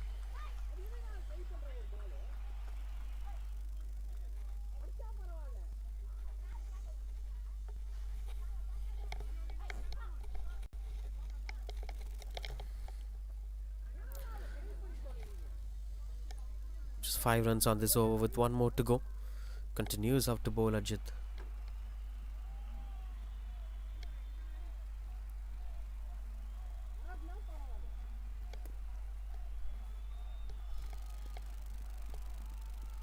Another good one. Placement seems to be perfect. No third man standing on the deep. Back-to-back boundaries to finish things off. That's 2 for 36. Ends up the spell of Ajit. There you could see 8 bowlers were being used today. A few experiments with spinners as well. But this one got some extraction of extra bounce, which led the batter to cut it away where nobody's standing at the boundary ropes.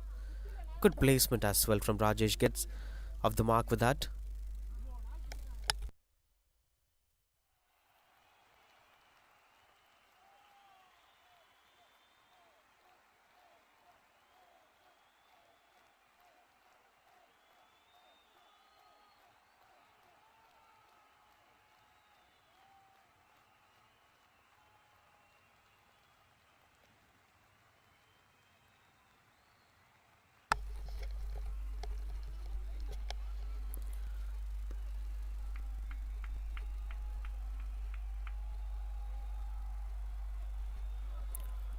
Paul KFCC on strike.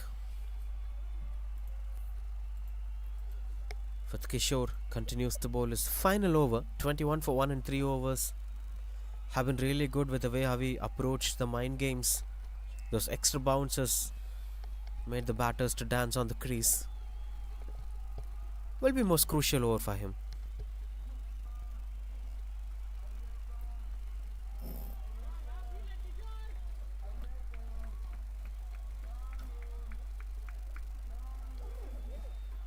Starting things off with a single over there.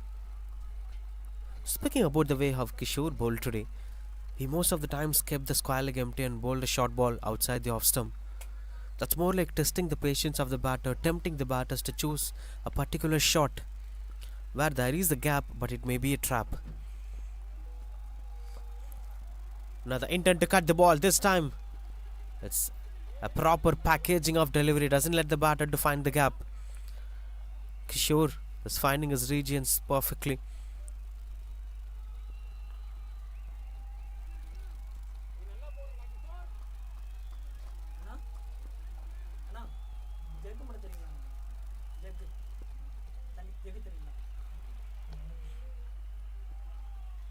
Pulls it away as he's chasing down the ball. Nobody's standing at the deep. That's the region I've been speaking about. Square leg have kept empty, but this time Paul KFCC taken up the challenge well. Another back of length, a little bit of extra bounce bowled outside the off stump, but somehow he manages to dispatch it to the region where the no fielder standing for Kishore. That's usually his style of approaching the batters. He's confidently bowling it onto his regions. Much better one. This is much better one. That's what he's known for. The comeback after conceding a boundary or a sixer. You could clearly see with his energy. I've also seen some conversations that some of the fielders or the captains have suggested him to have a square leg. He clearly said if the batter tries to score there, it's completely fine even if it goes for boundary. That shows the confidence that he is not at all going to give anything for the batter to score at square leg region. Another one, swing and a miss. Could come back after that boundary with one to complete his spell. 6 runs in this over. Overall 26 runs in 3.5 overs. Kishore have been a spectacular performer. Someone stood out of the crowd in this expensive bowling numbers.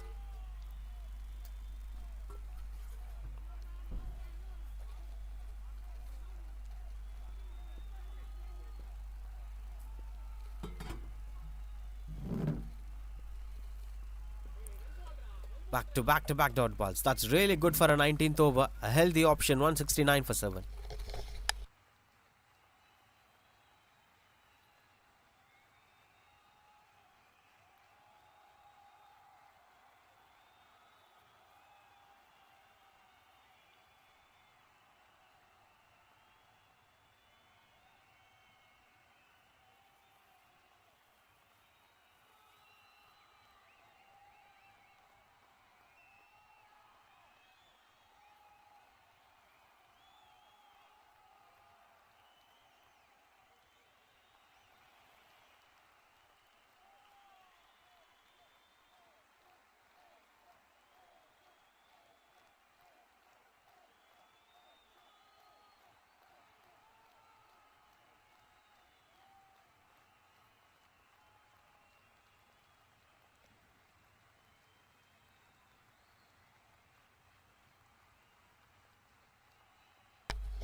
Two is the call. Janagiraman to bowl the last over.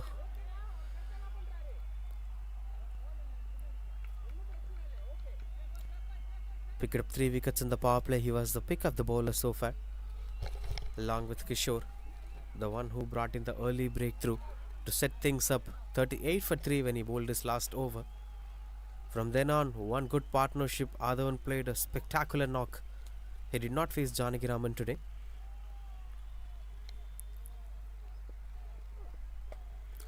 Cuts it away. Good stop from Kishore. Will just be a single, as things were quite good under control.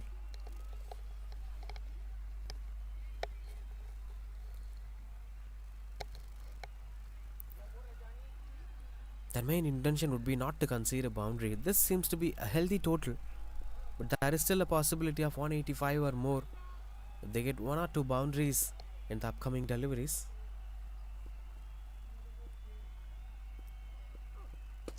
Finds the aerial route, catches the call. Seems like he didn't got the elevation right, and that lands onto the hands of fielder at long on. Paul KFCC, the intent was right, but the connection wasn't much good. That's wicket number 4 to Janagiraman. Look at that. Safest mode of dismissals. Good catch taken at the long on.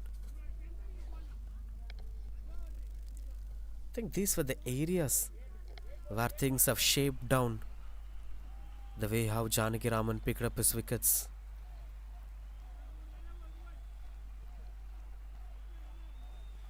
And kudos to the efforts of the fielders as well. They have been there for their sides whenever there is an opportunity. Good catch taken by Sadish Yuvi. Well, speaking about the best bowling figures of this tournament, the best bowling figure goes to Vijay Raj, picked up 4 wickets. Can this be a 5-4 from Janaki Raman?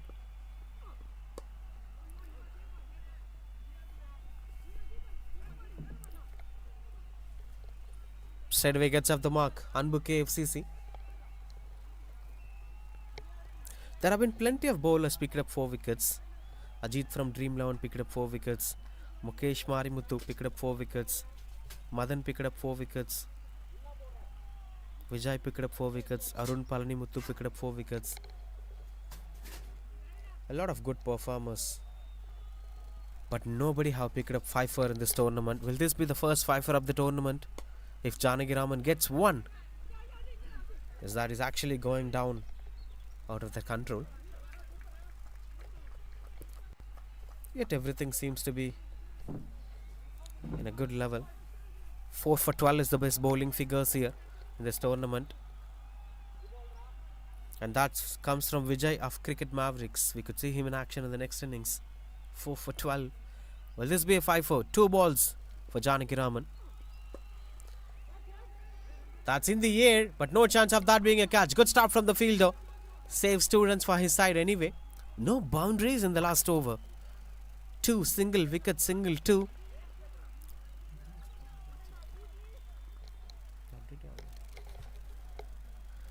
As that ended up to be the end of 20 overs. 176 runs for 8 wickets. Janaki Raman ends his numbers as 4 for 23. Seems to be a good total. Cricket Mavericks won the toss. Despite of the statistics, despite of the data, they have decided to bat first, which has only 29% winning chance in this tournament. But anyway, did really good. Even though they lost early wickets, they lost 3 wickets to Janaki Raman in the power play. Vinod Kumar, Sriram and Gogul James with Vinod Kumar giving good start. And then came the innings of Adhavan when the team was struggling with 38 for 3. They built up that partnership with Muthumaran. 50 runs for Adhavan and 37 runs from Muthumaran. Shaped this innings for a bright future. And then Satish took on that to the next level with Rajesh's final cameo, ending this innings with 176 runs for 8 wickets. More than par score, but still a little bit risky one, as batting second teams have always had bigger upper hands in this tournament. So Cricket Mavericks bowlers should tell the story whether this is going to be that day or not. With the ball, we've seen plenty of good performers. We have 8 bowlers did well today. Sivaram Ramkumar 31 for 1. Janaki Raman pick up the bowler 23 for 4. Kishore, the other bowler who did really well today, 26 for 1. Ajit bowled really well, 36 for 2 for him. And rest of the bowlers couldn't consolidate the momentum today, especially the spinners. Now 177 the target here for Dream 11, having good solid performers, very good batters in their side. Can they be able to pull things off today? Let's wait and watch.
There comes the Cricket Mavericks walking onto the field.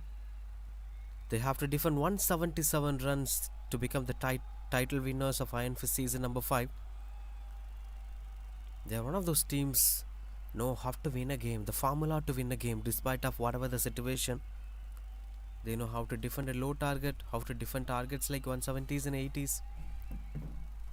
That's something which is like the observation of your game,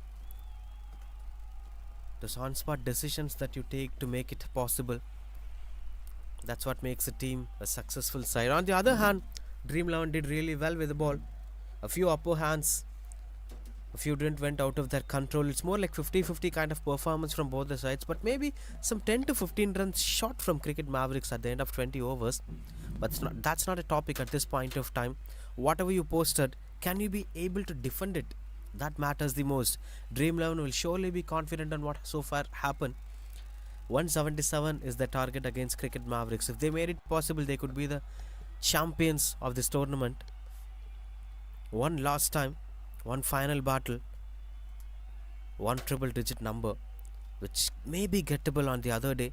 If that is that other day, they could eventually make it happen. As the batters were getting themselves ready, the initial proceedings of the game plan on what needs to be done, what would be the kind of field position, it sometimes be depending upon the kind of batters you're having. They're also having solid batters on their side. Dream 11, consistent performers in the tournament, attacking batters, in fact a good depth of batting as well. There wasn't much tailenders with Dream 11. Almost 9 to 10 good quality batters they're having from their side. BV Dinesh, Ishwar, Kishore V. There are plenty of good batters. Sivaram, obviously. These were batters we could eventually look out today to perform well. Especially the BV Dinesh, 219 runs, second leading run scorer of the tournament, just behind Paramakirti of Wicket Warriors. There'll be a lot of expectations on his name. We're having the openers walking onto the crease. Dream 11, 177 runs required to win this game. Ajit is opening along. An attacking cricketer plays positive in the power play. The start that Ajit is going to give will be more crucial for them to move in the power play. If the start is bright, they could eventually move forward with a positive intent. 21 runs required for BV Dinesh to become the leading run scorer of this tournament. His strike rating 173. That's most important. In just 3 innings, he scored 219 runs. That shows his ability. His lowest score in this tournament is 40 runs. 97 not out, 87 not out, 92 not out, 87 not out, and 40 runs against Wicket Warriors on the eliminator. So he'll be a promising candidate and he'll be expected to perform on the same standard. On 2nd August, he scored 40 runs against Wicket Warriors. It's almost 2 months from now, but still the form would be expected from him as well. Everything is set over there. As the openers were set, slips in position. Shouts started beginning here. Shashank with the ball. BV Dinesh and Ajit, the leading run scorer. If one man could transform this game in favor of Dream 11, that could be him.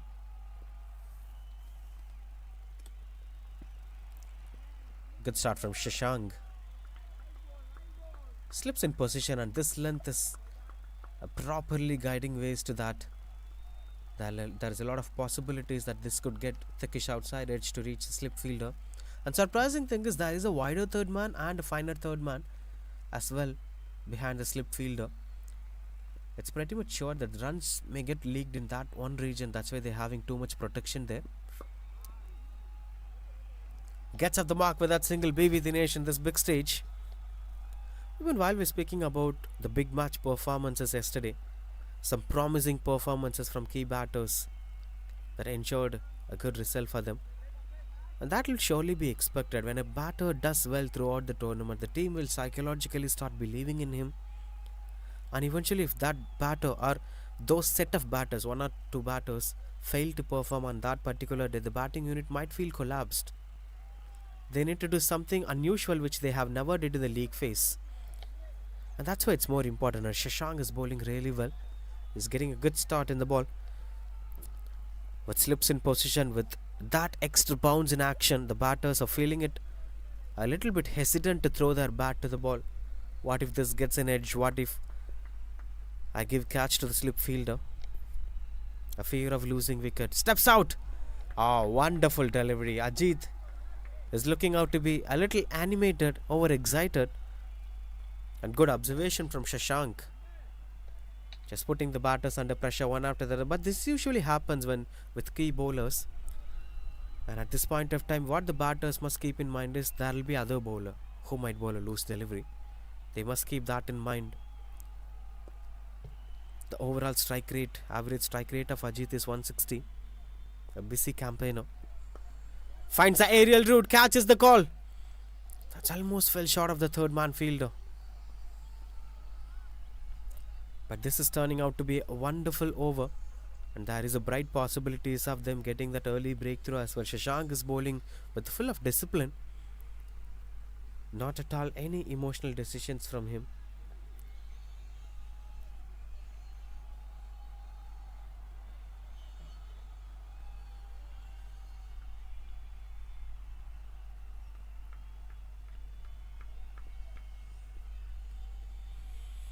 Yes, it is quite good under control.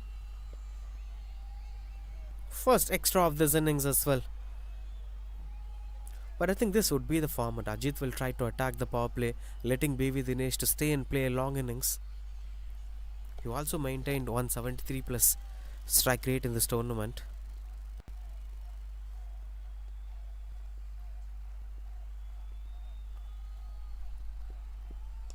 Oh, that's a bit lucky. Got a bit inside edge but didn't attack the stumps. Yet that is a tremendous over from Shashank to complete the first over. 1 over completed, 5 for no loss.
Pretty close, a chance of a run out as well. And that earns runs here. Lucky runs. But those are also countable, which earns the first boundary for Ajit as well. A little bit of risky attempt earned them those boundary.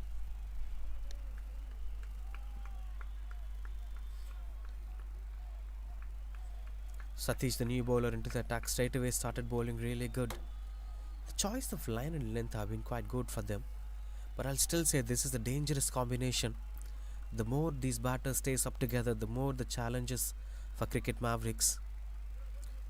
It's always important to get that early breakthrough, especially against such top quality batters. Catches the call. Fell short of the fielder. Ajit is looking for that one shot that could change his game flow. He's not a relaxed batter. He's a busy campaigner. He's someone who attacks the bowler as his defensive approach. For some batters, attacking is the best form of defense. He's such a kind of batter that one shot could change the context of this game.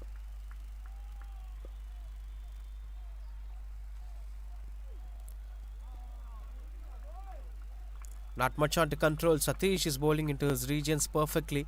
Seems they've understood the batter's mindset. He's been a little desperate to get the boundary. And these were the regions where the batters will start doing mistakes. Deep point and wider third man in position.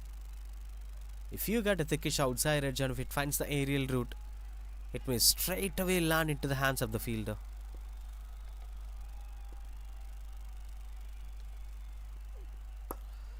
Beautiful shot that is. But anyway, good stop from the fielder as well, saving 3 runs for his side. But that shot seems to be something that carried the energy that Ajit is looking for.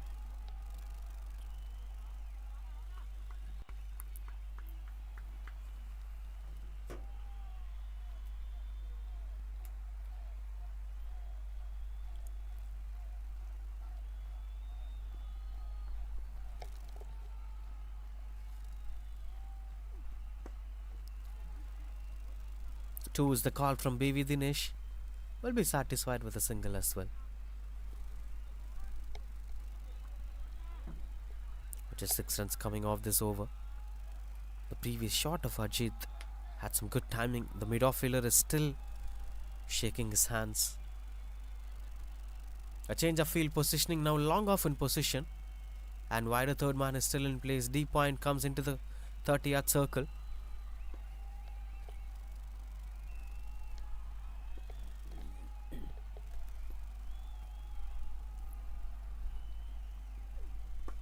Beautiful shot. The moment the deep point fielder came in, that's a tremendous placement from Ajit. Straight away chose that region by opening up the pace of the bat. This was that shot. You could clearly see the way how he opens the face of the bat to make sure he's targeting the region from where the fielder came from. Smart approach from Ajit. That's 15 for no loss.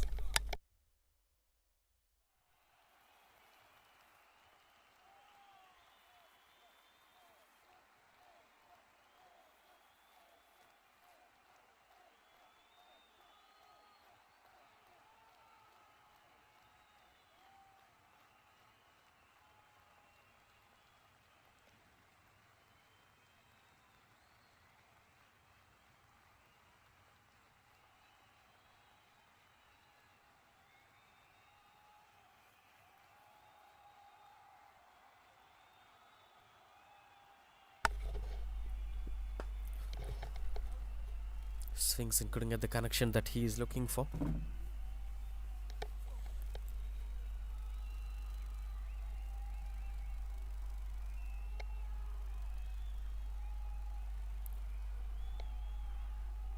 Have also been a quite good performer, Shashank. Bowled the first over really well. But this time Ajit got his take on. Pulls the ball away. And that turns out to be the first maximum of this innings.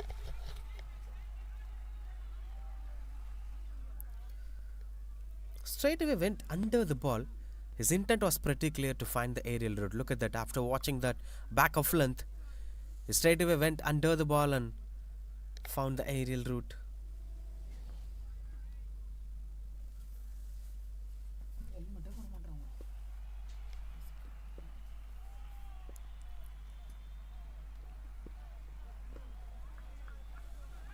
This is pretty good from Shashank, where Dinesh is asking that for an extra.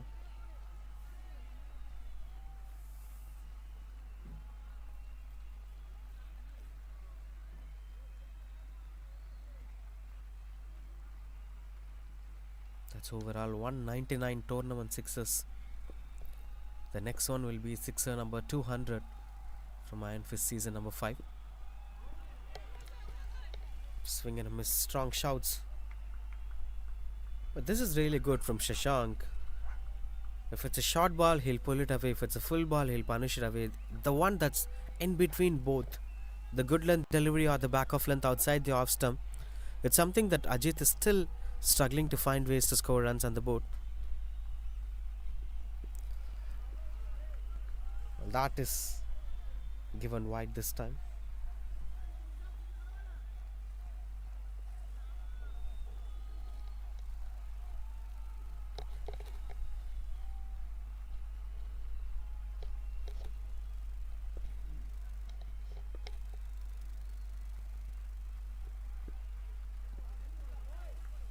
I think way outside the off stump is that one region where Ajit gets struggled to get runs on the board.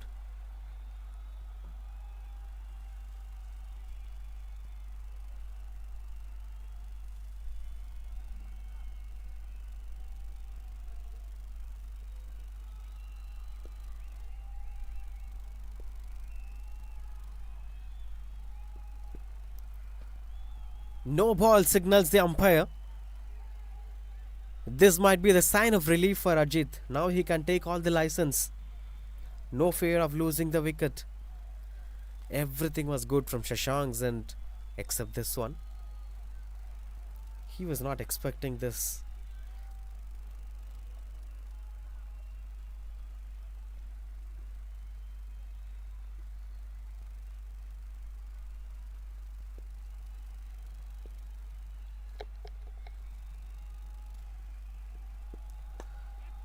Catches the call, as that didn't got much connection over there.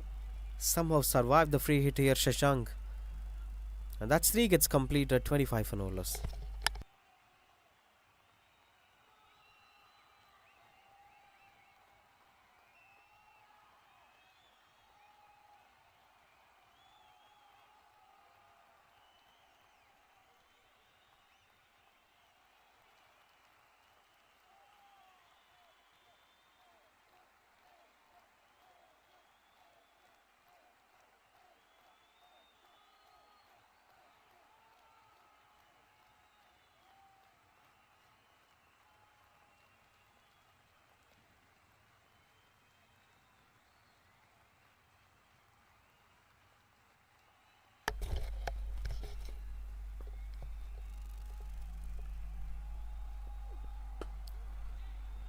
Invading the stump straight away. Good one from Satish, as both the fast bowlers are energetic to bring up the pace that they're looking for. And with Ajit's concern, he's trying to attack the bowler one after the other. It may be because of this being a power play, he's trying to maximize the power play, taking the risk of going for big shots. And that's where this is exactly happening. Bowling outside the off stump are those sudden back of lengths which Ajit is not expecting.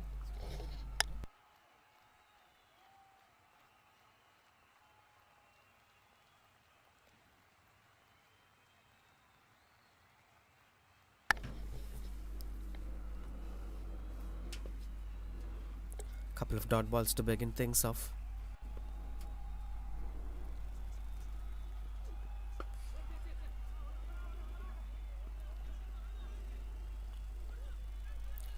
As things got quite good under control with the way how he's rotating the strike here, Ajit. This will be more crucial to watch out for with the way how this partnership is going to pace this target. The required run rate is 9.15 with a current run rate of 7.43. There'll be reason to get this start from Ajit, as the target will be a slightly difficult one once you start losing wickets. It's always important to maximize the numbers. The way how you start these kind of chases start matters a lot, especially in the power play.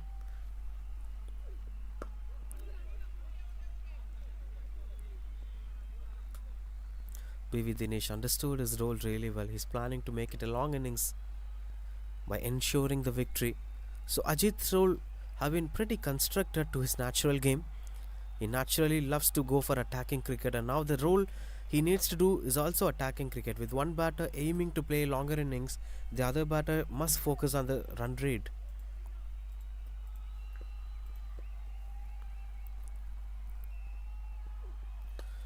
Catches the call. Fell short of the third man fielder. Must be pretty precise on watching the ball. The shot selection is just swinging the bat. If it gets connected, it's going for big shots.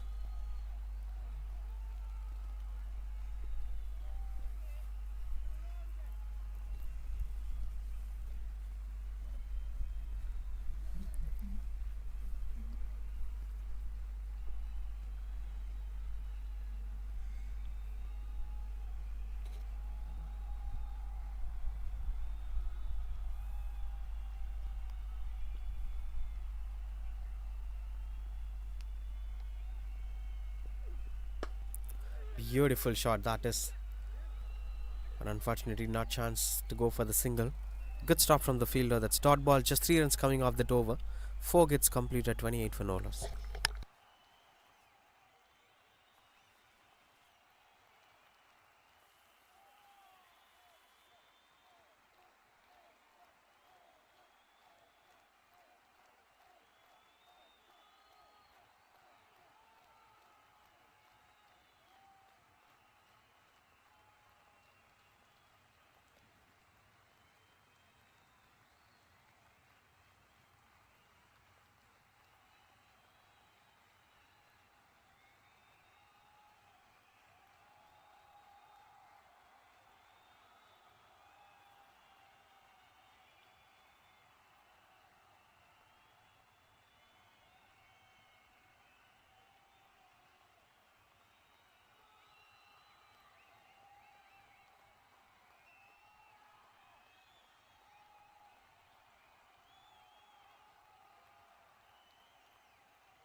Gokul James, the new bowler, into the attack. And that is a warm welcome to the new bowler as well. Good stop from the fielder anyway. Trying to convert this just a single. The pace have been reduced a bit comparing to the first spell. This is where exactly any of these batters will be trying to take the license to go for big shots. But that's what Ajit is actually doing. But with the case of Dinesh, if something is not going well for Ajit, someone like Dinesh can also anchor the role of attacking in the power play. Just 2 overs left, 11 balls left in the power play.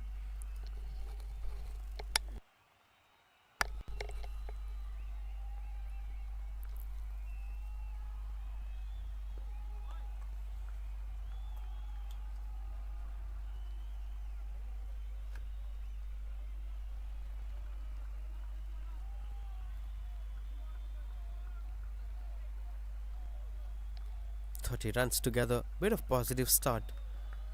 Yet they'll be expecting a big number from both the batters, especially from BV Dinesh. His lowest score in this tournament is 40. Oh, that is something surprising. The fast bowling quality of cricket Mavericks have been amazing. One after the other, the best bowlers are coming on the row. I may not be surprised to see some spinners bringing more turns to the game as well in the later part of this innings.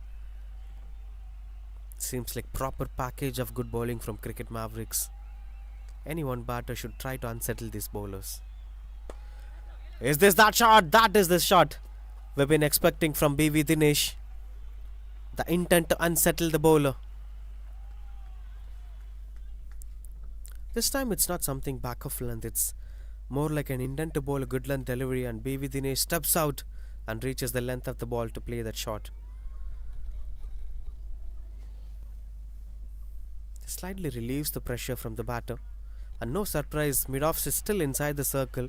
We can expect Gokul James to bowl another bouncer or a back of length. He may not be take that risk of bowling a fuller length. But he took that risk, and that risk pays him off as well. BV Dinesh, the most dependable batter, have never scored less than 40 runs, but in this game his story is coming to end for just 10 runs. Couldn't see much impact from BV Dinesh today. Look at that. He positively bowled the same ball, placed the same fielder a little straightish, and that gave the result that they are looking for. 34 for 1. BV Dinesh walks back to the pavilion.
Ishwar, the new batter, comes in at number 3 and straight away gets up the mark with a single as well.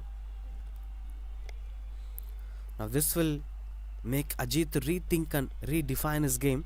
Now the most dependable batter, one of the most dependable batter, have lost his way in the middle. Anyone should take up the responsibility now. Since it's a long chase, you cannot play a pot cricket, you cannot play a contributed cricket.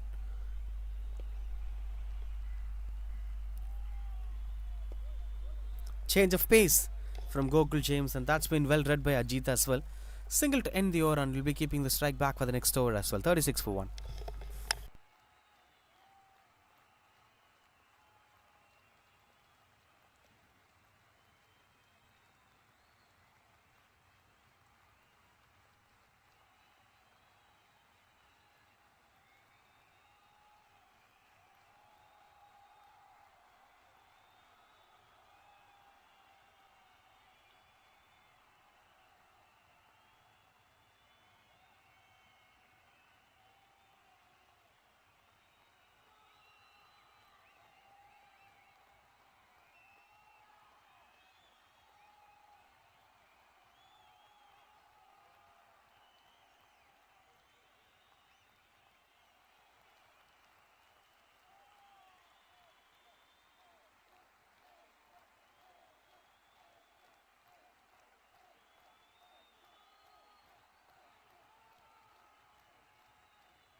Pulls it away, the timing seems to be right.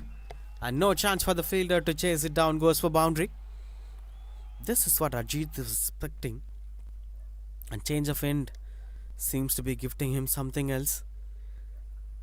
Tried to bowl onto the body line, Satish, that led the batter to pull it away.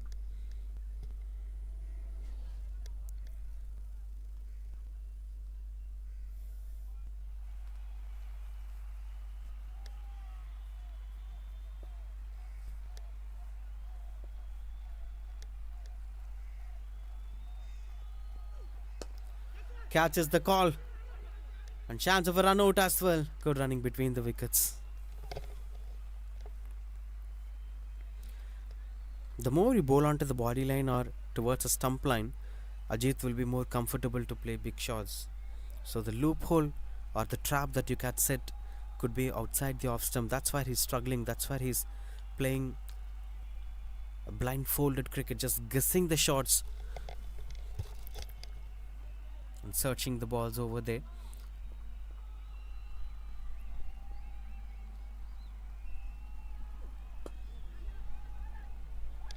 The cheeky one out there, good running between the wickets, trying to maximize the power play.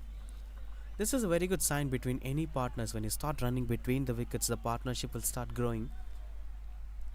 And the understanding with that yes-no calls for what to run, for what not to run, that understanding will boost the partnerships to do well. Running between the wickets on so many ways, not just improving the scoreboard, not just moving the scoreboard.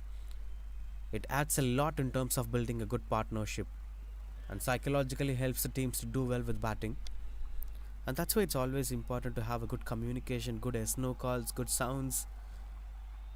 Every partnership has its own signs of discussions. If that rapport sets, the batters could start exploding. Seems like Ajit and Ishwar are having that control on what needs to be done. Going for the right ones, stopping for the wrong ones.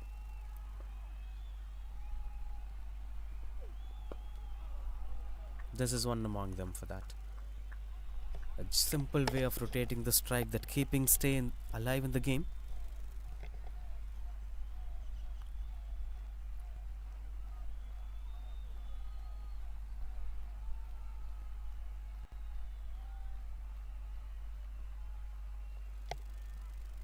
Last 2 balls of power play, 44 for 1. A bit decent start comparing to Cricket Mavericks.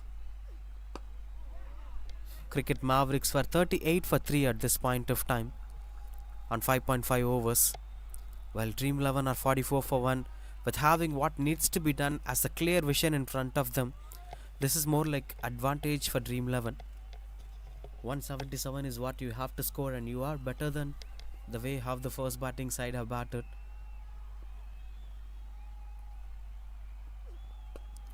Catches the call as the fielders converging together. Will be just a single, and that's 45 for 1 after power play. Dream 11.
Swings and misses, outcutting the connection that he is looking for. Now the post power play with 132 required of 14 overs.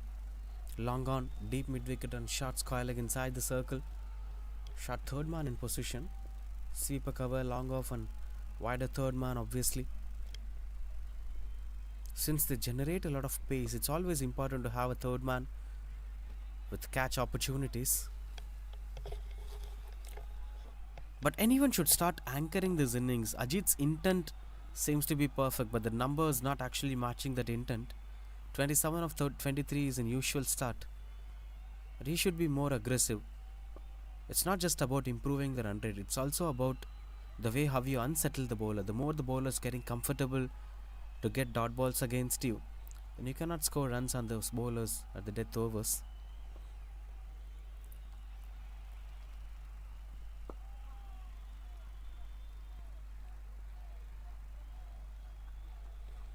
Trying to consolidate the momentum, Ajit. And it's also important to take the game deep, since 130 of 81 is not going to be finished in 5 minutes. It is the process of constructing this innings for the next 13-14 overs, and the last over or the last 2 overs are going to decide who's the winner. To be eligible to that position, you must take the game deeper to 18th and 17th over. Then you can decide who handles the pressure well can win this game. Or eventually, if things go well, they could eventually win the game with 17th or 18th over. But whatever the decisions to be taken should be with that calm and composed mindset. There shouldn't be any emotional decision making, and there shouldn't be any hurry-burry approach that this moment is not going to change the game, but this moment is going to set the direction on which you can change the game. That's how every ball should be watched and approached.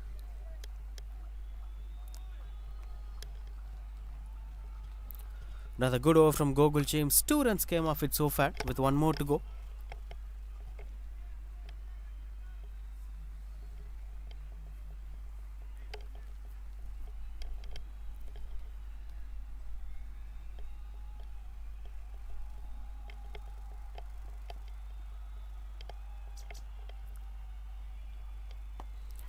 finds the aerial route, catches the call, two fielders converging together, and that is a tremendous catch taken at the deep mid-wicket region.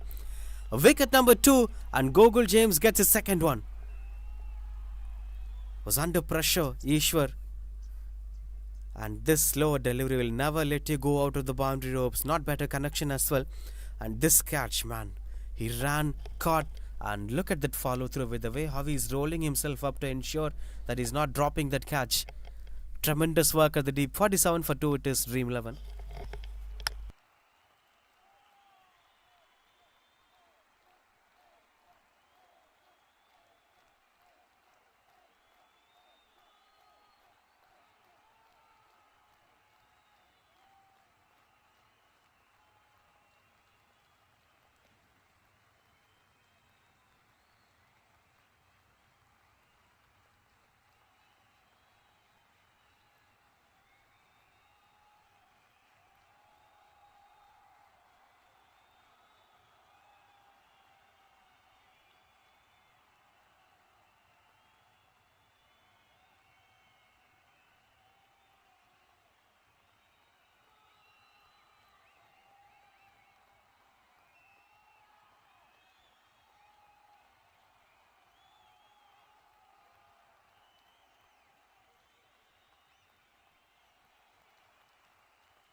.47 for 2 with Adhavan, the new bowler, into the attack.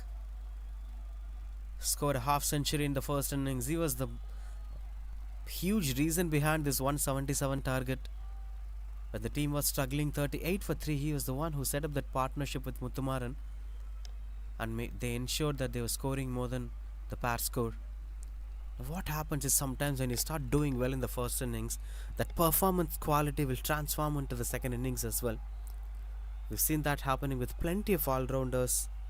Someone like Yuvraj Singh scoring 50 and 5 for in 2011 World Cups. He did that so many times. 3 wickets against Netherlands and 50 on the same game. 5 against Ireland, 50 on the same game. Century against West Indies. Through the covers, catches the call, but no chance for the fielder to get closer to that. And that is a comfortable boundary from Ajit. This was that shot. An extra flighted delivery. Taken that in good control over there, Ajit.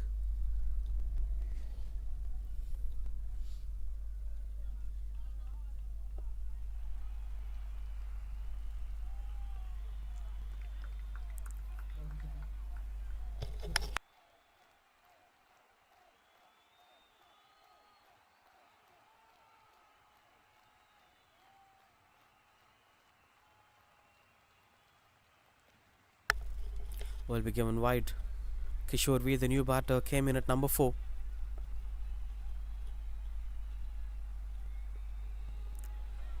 Swings and misses out, couldn't get the connection that he is looking for. The release point of Adhavan is quite impressive to watch it for. Look at the way how he is releasing. He's releasing it way outside his ears. That's another boundary through the covers. Ajit have started playing grounded shots instead of finding aerial route every time. I think this is pretty much mandatory. He started taking that responsibility. Look at that, on the back foot through the covers. This is not an easy one for everyone. Usually spinners release the ball with arms coming closer to their ears so that they'll be straight. But this is more of wide release, pulls it away. And that is another tremendous catch at the deep. but he went over the boundary ropes, it seems. Sixer, that is, anyway. Very disappointing. That is very disappointing. 8 gets completed, 62 for 2. He could have been little cautious. He did everything perfect, grabbed the catch and then landed over the boundary ropes. Very unfortunate. 62 for 2.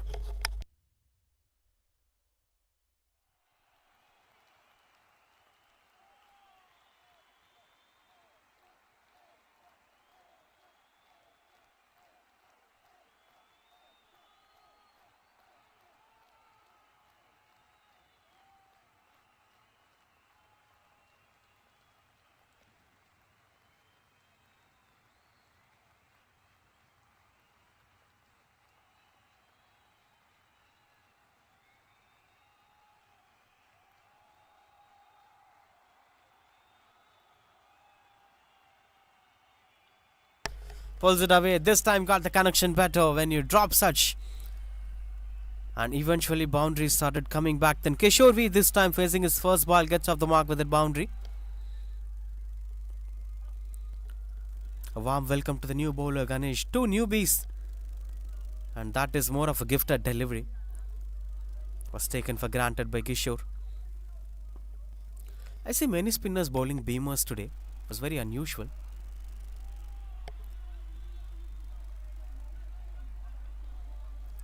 Was wide as well. Bit of positive intent from Dream 11, keeping the hopes alive.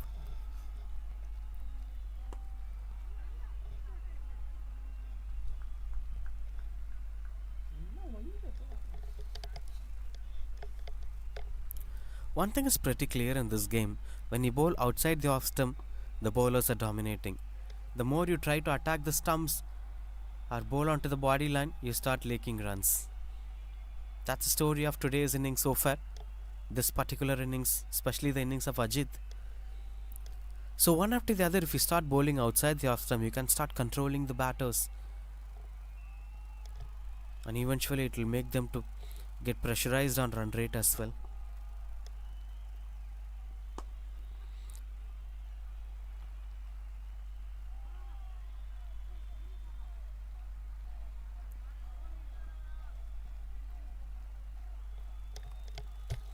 As that turns out to be just a single. Kishore desperately wanted that second run since the throw was a little slow. I think these were the areas where the batters must be consciously watching, where they can steal some runs on the board.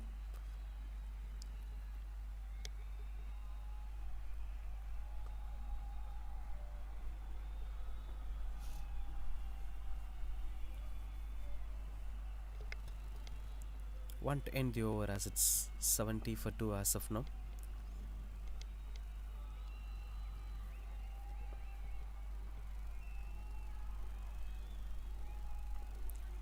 Very unfortunate that is. Misses the shot Ajit. He was a little surprised too with that. 9 gets completed, 70 for 2.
70 for 2 it is.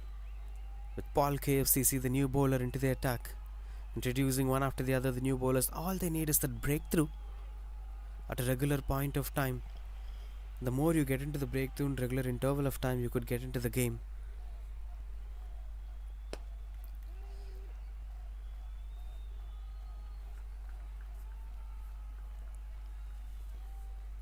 Into the 40s now, Ajit, 43 of 32 balls, 7 needed for his off century. But more than that, he have to play another 5 to 6 overs. If that happens, they could eventually ensure in winning this game. Beautiful shot that is. That sound said it all. And that eventually landed onto the next ground, to the hands of next fielder. One of the biggest sixers of this day, and that is sixer number 200 of this tournament, Iron Fist season number 5. Look at that style. Just got some dream sixer. Steps out and got full power onto the ball. As it turns out to be 77 for 2. 200 sixers so far in this tournament. Iron Fist season number 5 with this match alone had 9 sixers.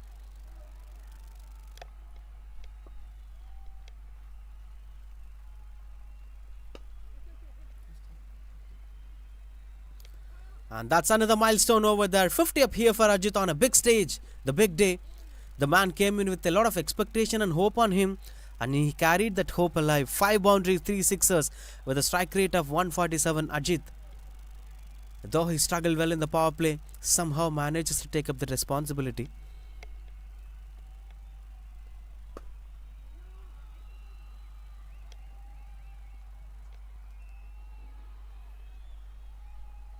Turning out to be slightly bit difficult over there. There you could see the numbers. He usually plays with a strike rate of 160.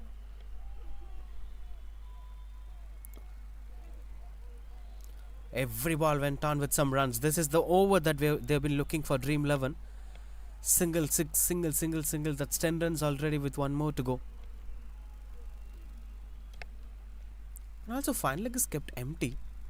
If the batters try to play paddle sweeps, even without the paddle sweeps, that region gets some runs on the board. The ball is not rolling up well, but they could run between the wickets to fetch some runs on the board.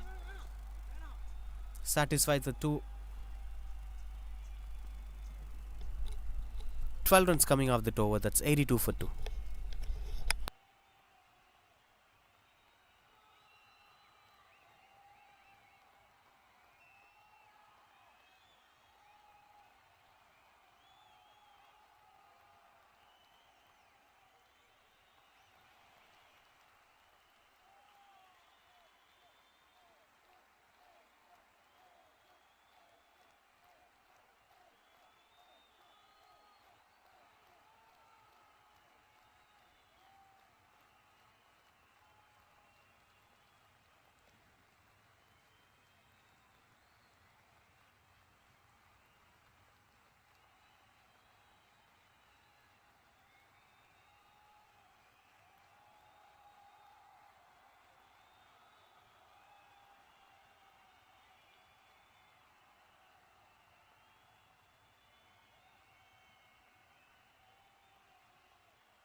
tossed up delivery, and that's another solid welcome to the bowler who had one over. Ganesh back into the attack, and Ajit's explosion continues out there halfway through the second innings. This is another full toss delivery. So many full toss deliveries are being bowled, which is actually keeping them away from picking up those wickets.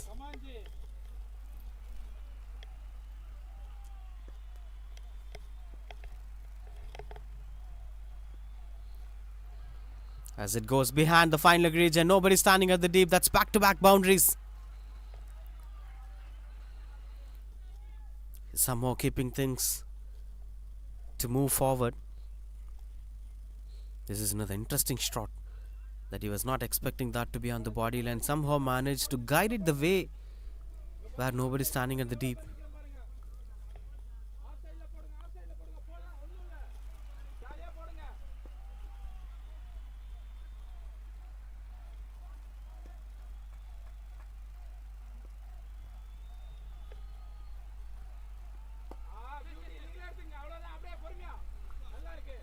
Quite good under control with the way how it's going.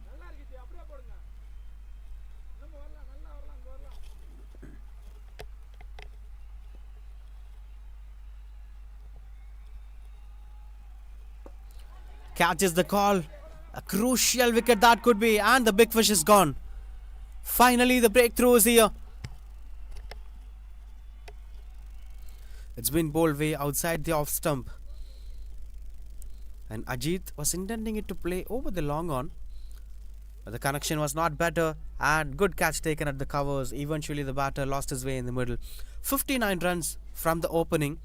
Played his part really well. That's a responsible innings from him coming to an end, Ajit. As that brings us to another important batter. Shivaram Ramkumar comes in at number 5. As you can see on screen, one of the senior most campaigner, responsible player. Can expect some impactful performance from him as well. 90 for 3 it is.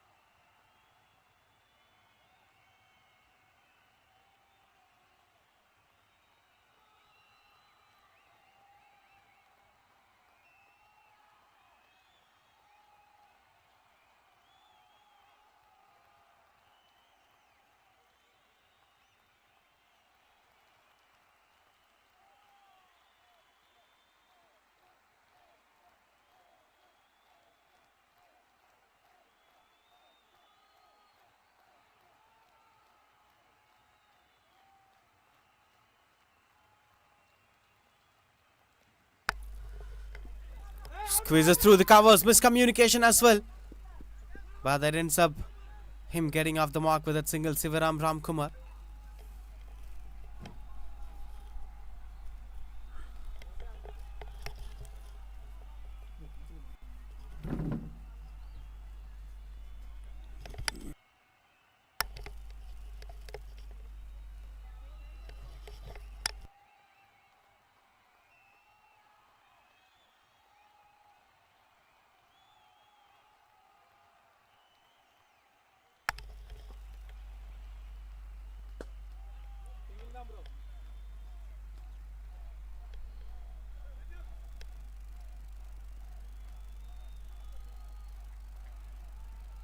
Single to end the over. That's 92 for 3.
Two is the call over there, and they've been satisfied with a single.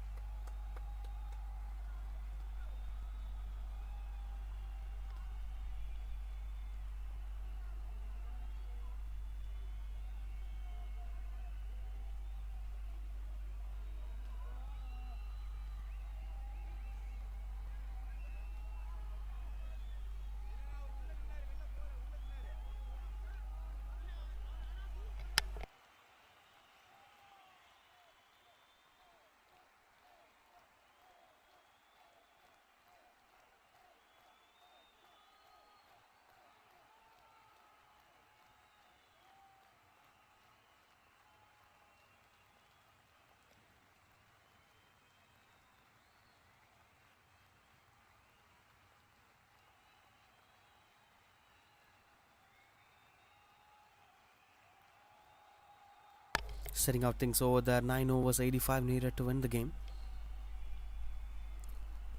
With Adavan coming into the attack, only three fielders on the onside. Deep mid wicket, long on and Kaukan. The rest of the fielders standing outside the off stump. Catches the call. And there is a run out opportunity as well. A miscommunication leading up to another wicket. One brought two here. As they've been bringing up that chain. Sivaram Ramkumar, the batter, being dismissed. Will surely be disappointed. This is what exactly happened. That you could say Kishore moving, and then he said no. While in the meantime we saw Sivaram Ramkumar came into the middle of the crease and walking away disappointedly. 94 for 4 it is.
Swing and a miss. Couldn't get the connection that he is looking for.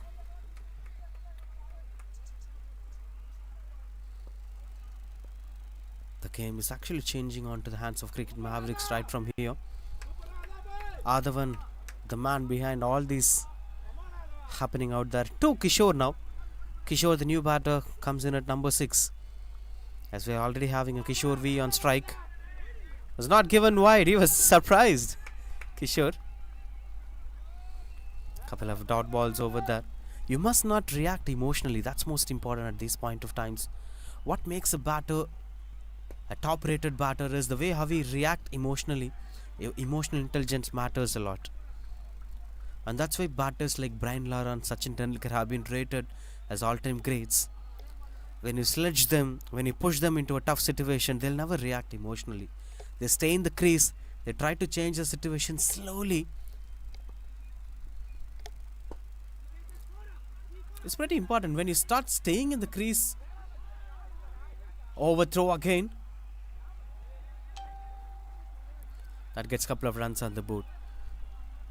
12 gets completed, 97 for 4.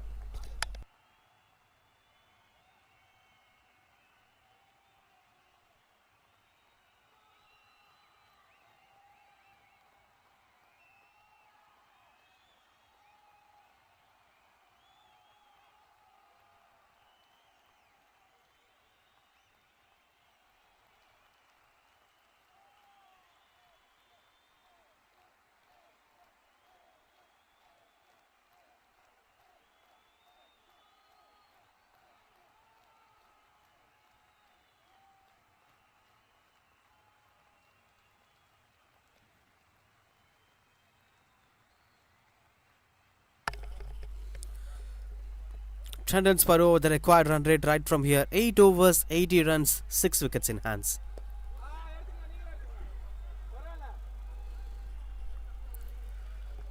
Continues to bowl Ganesh. 1 for 18. Most importantly, dismiss the most crucial batter Ajit. That's actually setting the tone for this game, where both Kishore have to fight to get the run rate moving. Strong shouts. No signs of that being given out. But this shows a little bit of emotional expressions, emotional reactions to what exactly happens. Now we are under pressure. We have to chase something big. If you start thinking these things, your mind will automatically go for immediate results. Your mind will automatically go for immediate change, which doesn't happen in cricket, even in life as well. If something hard happens, if something that actually sets you back, you have to change the situation first. Just stay in the crease, grab couple of singles, convert singles into twos. After 4 overs, the pressure will eventually go out of your control. Then you can start going for big shots. Then you will start finding ways, the clarity come around.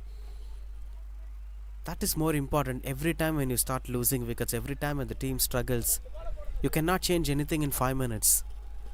But you can change the way you think in 5 minutes.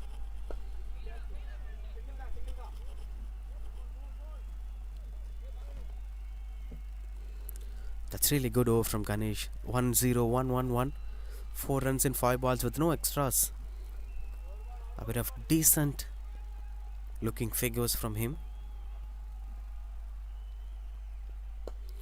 But this time finds the aerial route. And that goes for a distance as well. Maximum. First sixer of Kishore. A lot like this was also expected. That's smoothly 10 runs scored in this over. 107 for 4. Now 7 overs, 70 required. Good way of approaching. 1 boundary and a couple of singles, you can reach what it is required.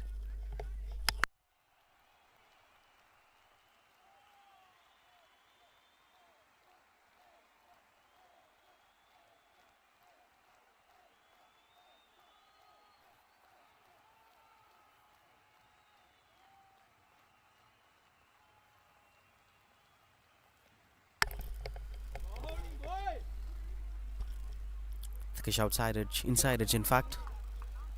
Continues out to bowl Adavan. 2 overs 20. But anyway, now 7 overs 70 required. All they need is 10 runs every over.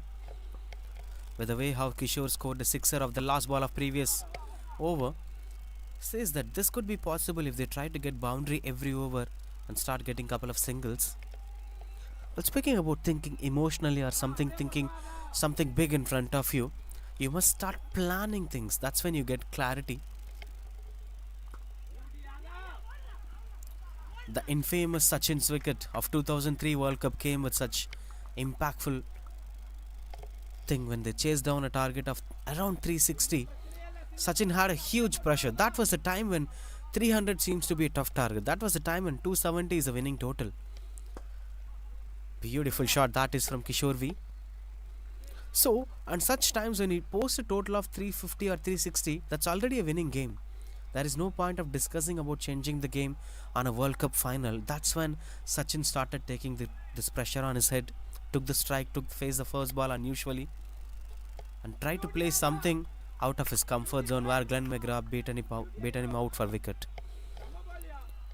Even Sachin told about that he wanted to score boundary of every over to unsettle the bowlers. And that intent of scoring boundary against someone like Glenn McGrath, things went out of his control. 4 runs so far, with this being the last ball. Oh, this is turning out to be a wonderful over. Just 4 runs coming off that over. 14 gets completed. It's 111 for 4. Nelson for 4 it is.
66 required of 6 overs. Well, the score is in Nelson, triple 1 for 4.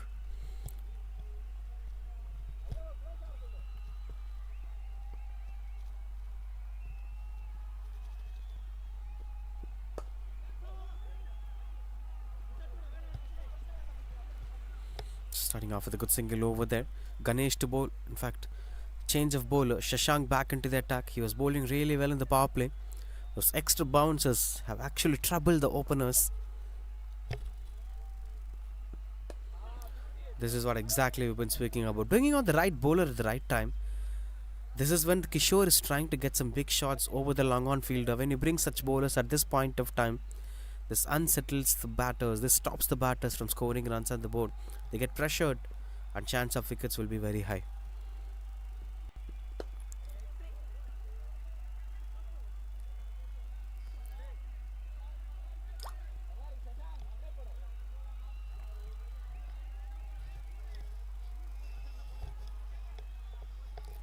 Couple of singles as well.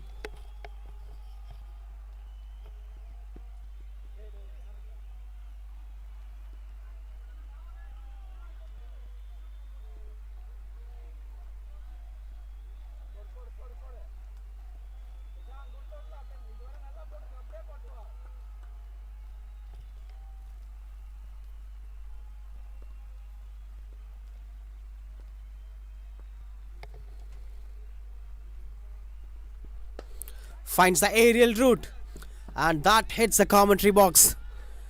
Tremendous shot that is from Kishore. There's another maximum. He scored one more sixer when he was facing the 13th over last ball. But this is much better shot. Use the pace of the ball and dispatches it over the long off fielder. 10 runs already, which is 56 required of 32.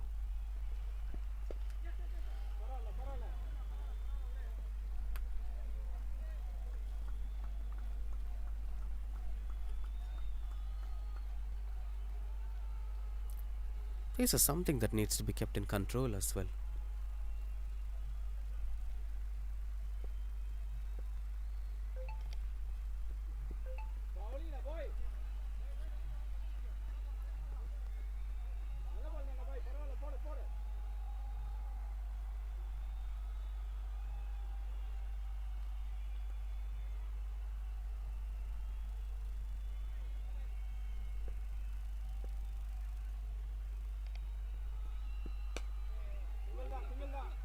Choose the call from the batter.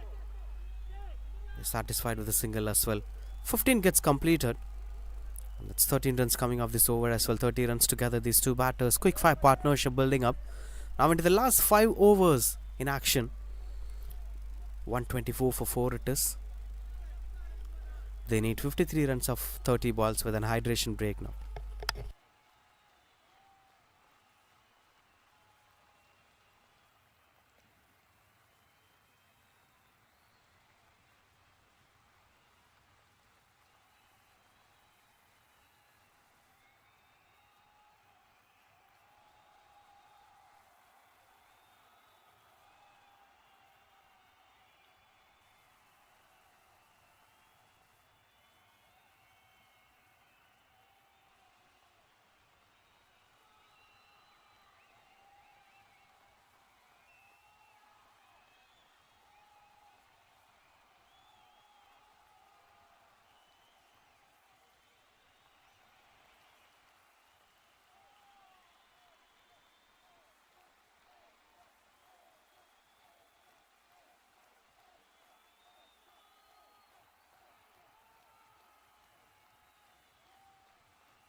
Back into the attack, Gogol James.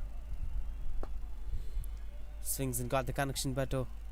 That is the fielder at long on. Will be just a single.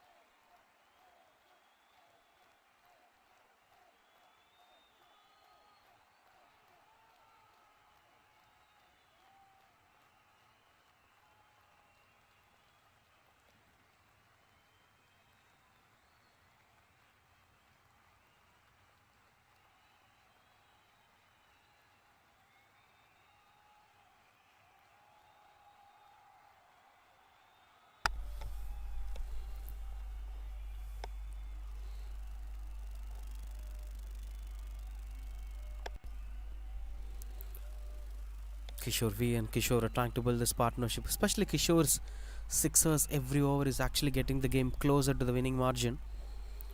The required run rate is 10.93 as of now. And Kishore V is also contributing a lot with previous partnership and in this as well. Oh, that hits the stumps. The bat is flying, but the ball is not. It's near the stumps. That's clean bowled as the batter's journey is coming to an end.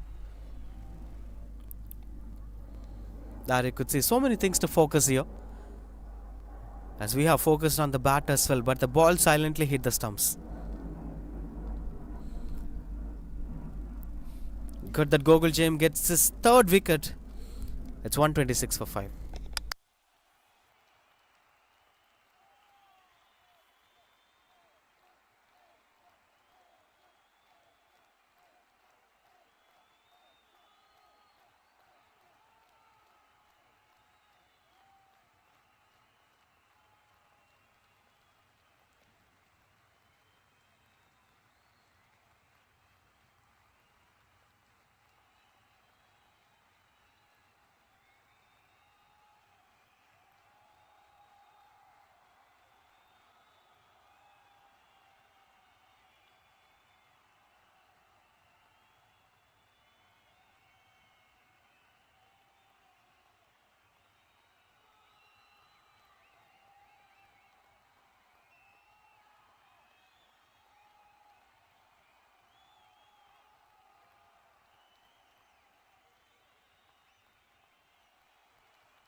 Swing and a miss. Sadish Uvi, the new batter, the run strikers and got straight away with that single. But that is a tremendous spell from Gogol James. He's changing this game alone. 3 wickets on his name with one more over to go. 3 for 13.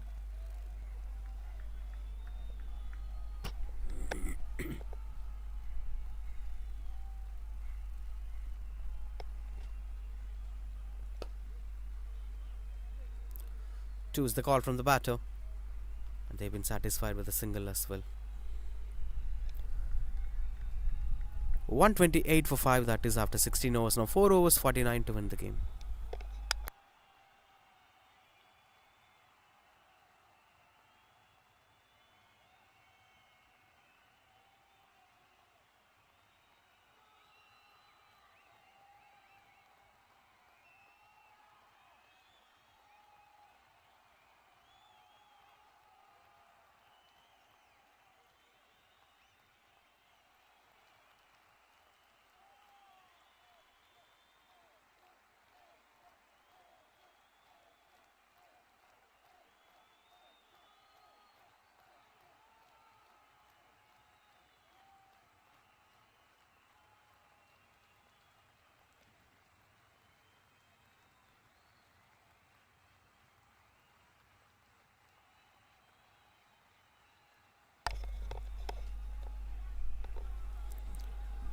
Final over for Adavan. The previous one went on to be pretty decent with just 4 runs.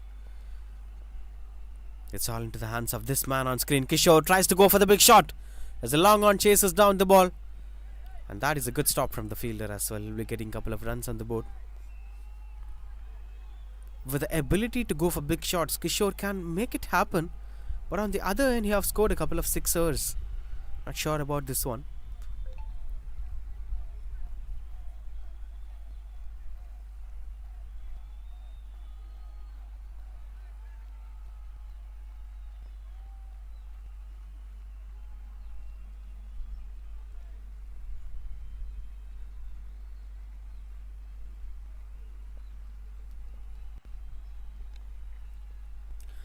Strong appeal. It's not given over there. Good work behind the stumps from the wicketkeeper as well. But he's not having much options other than this, as things are getting closer.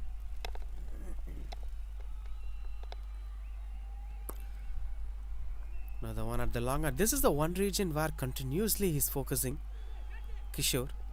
Maybe he can try changing his wagon wheel as well. Though the sixers were coming, he scored long on and long off, trying to play as straight as possible. That's more advisable, but sometimes if you have a lot of protections, it's always important to find gaps to score runs on the board. Swing and a miss.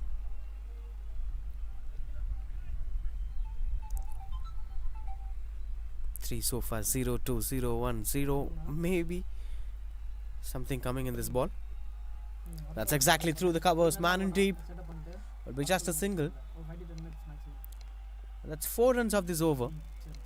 132 for 5.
Finds the aerial route, goes down the ground, over the bowler's head.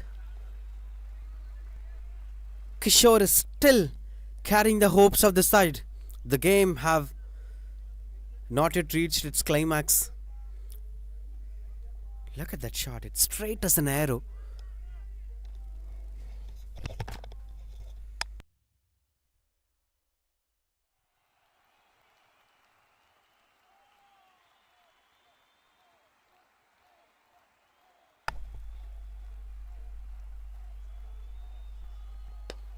Through the covers. Chance of a run out as well.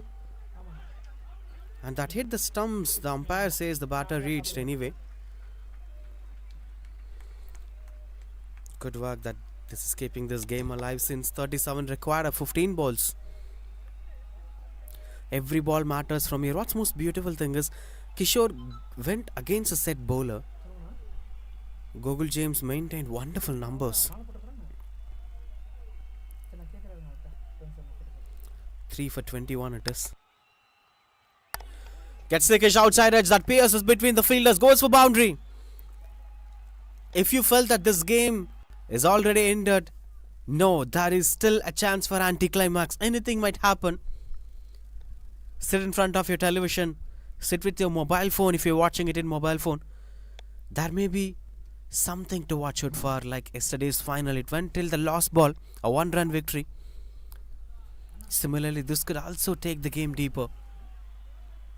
A nail-biting victory on a Sunday will be a perfect Sunday to end with.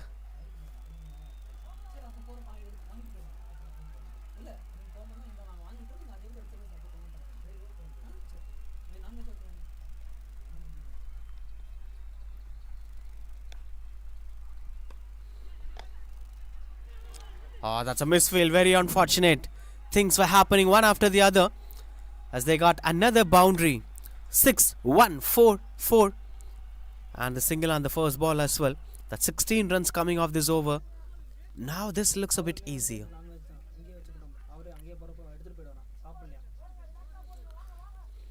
As things were quite good under control.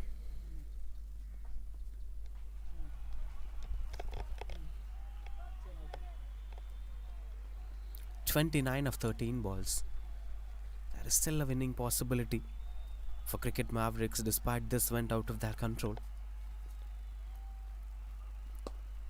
Catches the call. Another chance of a run out again. As they ending this over with a single. That's how the spell comes to an end for Gogul James. 3 for 30. But overall it's 18 overs, 149 for 5. Now 2 overs, 28 required to win the game.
.150 up, that is for Dream 11.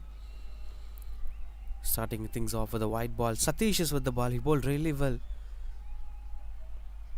Made the batters stood under control. But this is something went out of his control. Going with 2 wides back to back. Leaving all the hopes.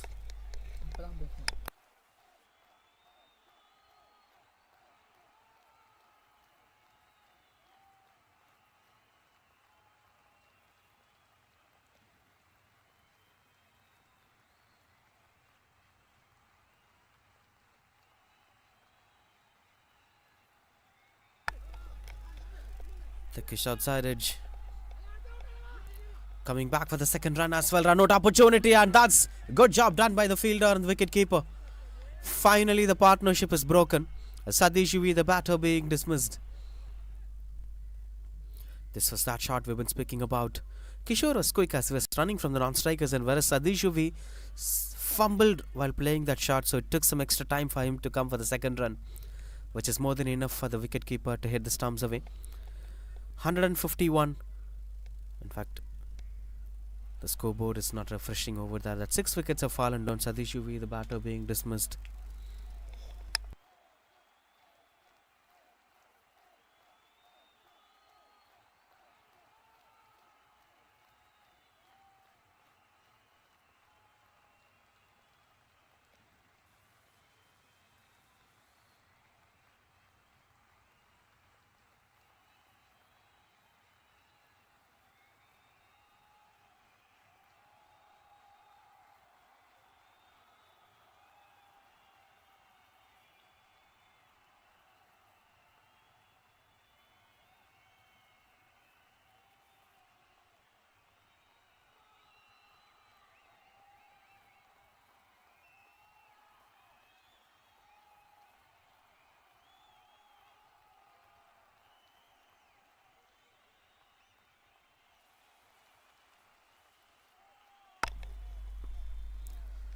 Janagiraman, the new batter. Finds the aerial route, fielder under the ball. And that is the maximum. Gets off the mark straight away with a sixer, Janagiraman.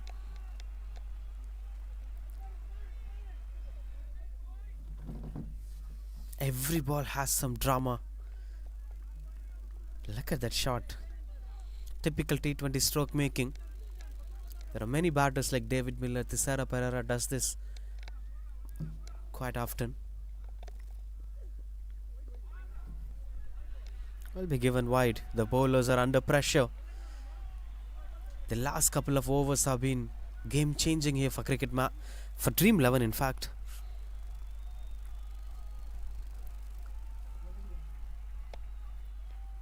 Now just 18 required of 10 balls. There is still a possibility in this game. Another big shot. And that goes distance as well. One more sixer. This is more like reminiscing what Dhoni does. And with that yellow jersey.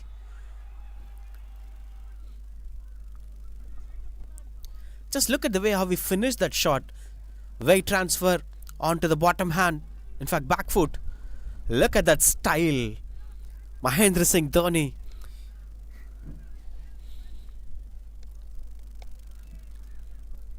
That's 15 runs already. Now just 12 runs required of 9 balls. This man just changes the game in 2 balls. He picked up 4 wickets in the first innings as well. That all-round commodity we've been speaking about. If someone does well in the first innings, it eventually carries on in the second innings as well. And we spoke about the depth of Dream 11 batting as well. Almost all of them were good quality batters, have ability to change the game at any point of time. That's what we're clearly visualizing on screen. Even with Kishore, he scored 30 today. And with the ball, he picked up 1 wicket, 26 for 1. Being a pick of the bowler. It's been clear-cut all-round contributions from a couple of cricketers that ensures that they're winning this game today. But the game have not yet ended. Even from now, we've seen plenty of T20 games changing its track. One more big shot. And one more sixer that is. He's just dealing in sixers. Is it that easy to hit a 6 in white ball cricket? Not at all. He's just playing it like a plastic ball match.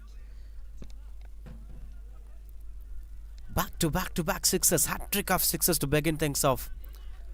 And Satish must change his length. He's doing the same mistake again. One after the other. Inviting the batter to go forward to play the sixers. Maybe one bouncer or one back of length could bring something different.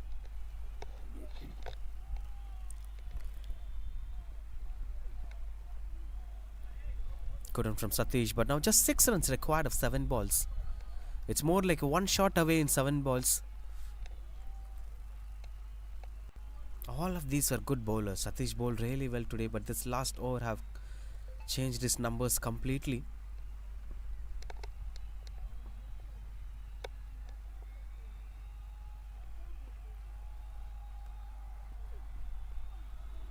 Swing and a miss, scoring at the connection that he is looking for. 19 gets completed, 171 for 6. That's 6 runs required of the last over.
Now into the last over.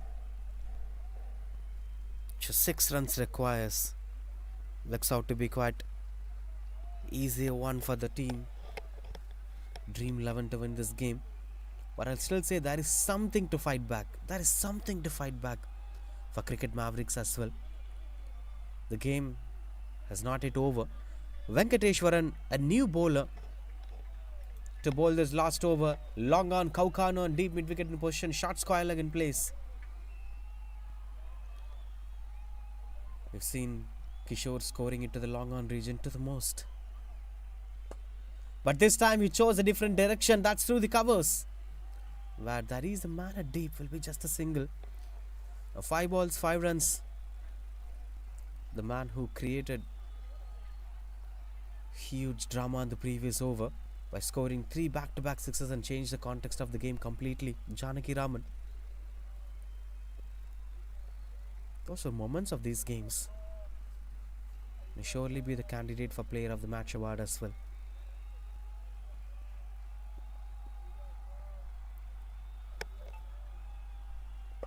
Finds the aerial route, fielders converging, but that's the end story of this game. The Iron Fist season number 5 champions are the Dream 11, finishing it off in style by beating up one of the challenging sides of the tournament, Cricket Mavericks. Kudos to the batting efforts of Dream 11, especially with the way how Janaki Raman does it. Finish things off in style. He is the player of the match as well. 24 runs in just 6 balls with 4 maximums. And obviously with the ball picked up 4 wickets, conceding just 23 runs. Happy faces everywhere. It's just one man's effort, to be very honest. It all started with Ajit's impact in the power play. Scored a half century, 59 runs off 39 balls. That's where it started. But before that, this winning shot, a memorable moment of this game, came in style from Janaki Raman. Typically T20 batting. And along with that, Kishore V's 22 contributed a lot. Kishore's 31 kept the hopes alive. 3 sixes for him. Sadish Uve did something in the middle with it before he ran himself out. And Janaki Raman finally came in and kept the hopes alive. Won the match for the side. Dream 11 made it happen today. They are the champions of Iron Fist season number 5, 2025 by beating up one of the most challenging sides. A most satisfying victory for them. They have lost the toss. Cricket Mavericks won the toss, decided to bat first. But as we told, 71% of the matches in this tournament were won by team batting second. That exactly happens in this game as well. Dream 11 won this match. A proper package of winning. Good contribution from rest of the players as well. 7 bowlers bowled today, with Gogul James being the pick of the bowler. 30 for 3 for Cricket Mavericks, but rest of the bowlers couldn't contribute to the expectation. Ganesh did pretty well, Satish did pretty well, but all of them have conceded runs at the end phase. That's how this match comes to an end. There you could see the celebration moments. Sonu Pratap. Everyone were happy. That rounds, Baby, Dinesh, Ajit, everyone did their job, especially Janaki Raman on the shoulders of Kishore. They deserve this. They completely deserve this. Right from the beginning, they fought for the victory. There were moments when they were completely out of the game. We even thought about Cricket Mavericks won this tournament, and then came the mystery. Kishore's few sixes, Janaki Raman's finish, Sivaram's contributions obviously. Everyone did their job, and this is their moment to win this game. On the other hand, for Cricket Mavericks, they never played a poor cricket. They did really well today. It's been equal contribution from both the sides, but end of the day, the one who did pretty much well have won the title. Hard luck to Cricket Mavericks. They're also played like a champion side. End of the day, one can be the winner, and that is Dream 11, the champions of Iron Fist season number 5. Thank you so much for watching. Join us in the post-match presentation.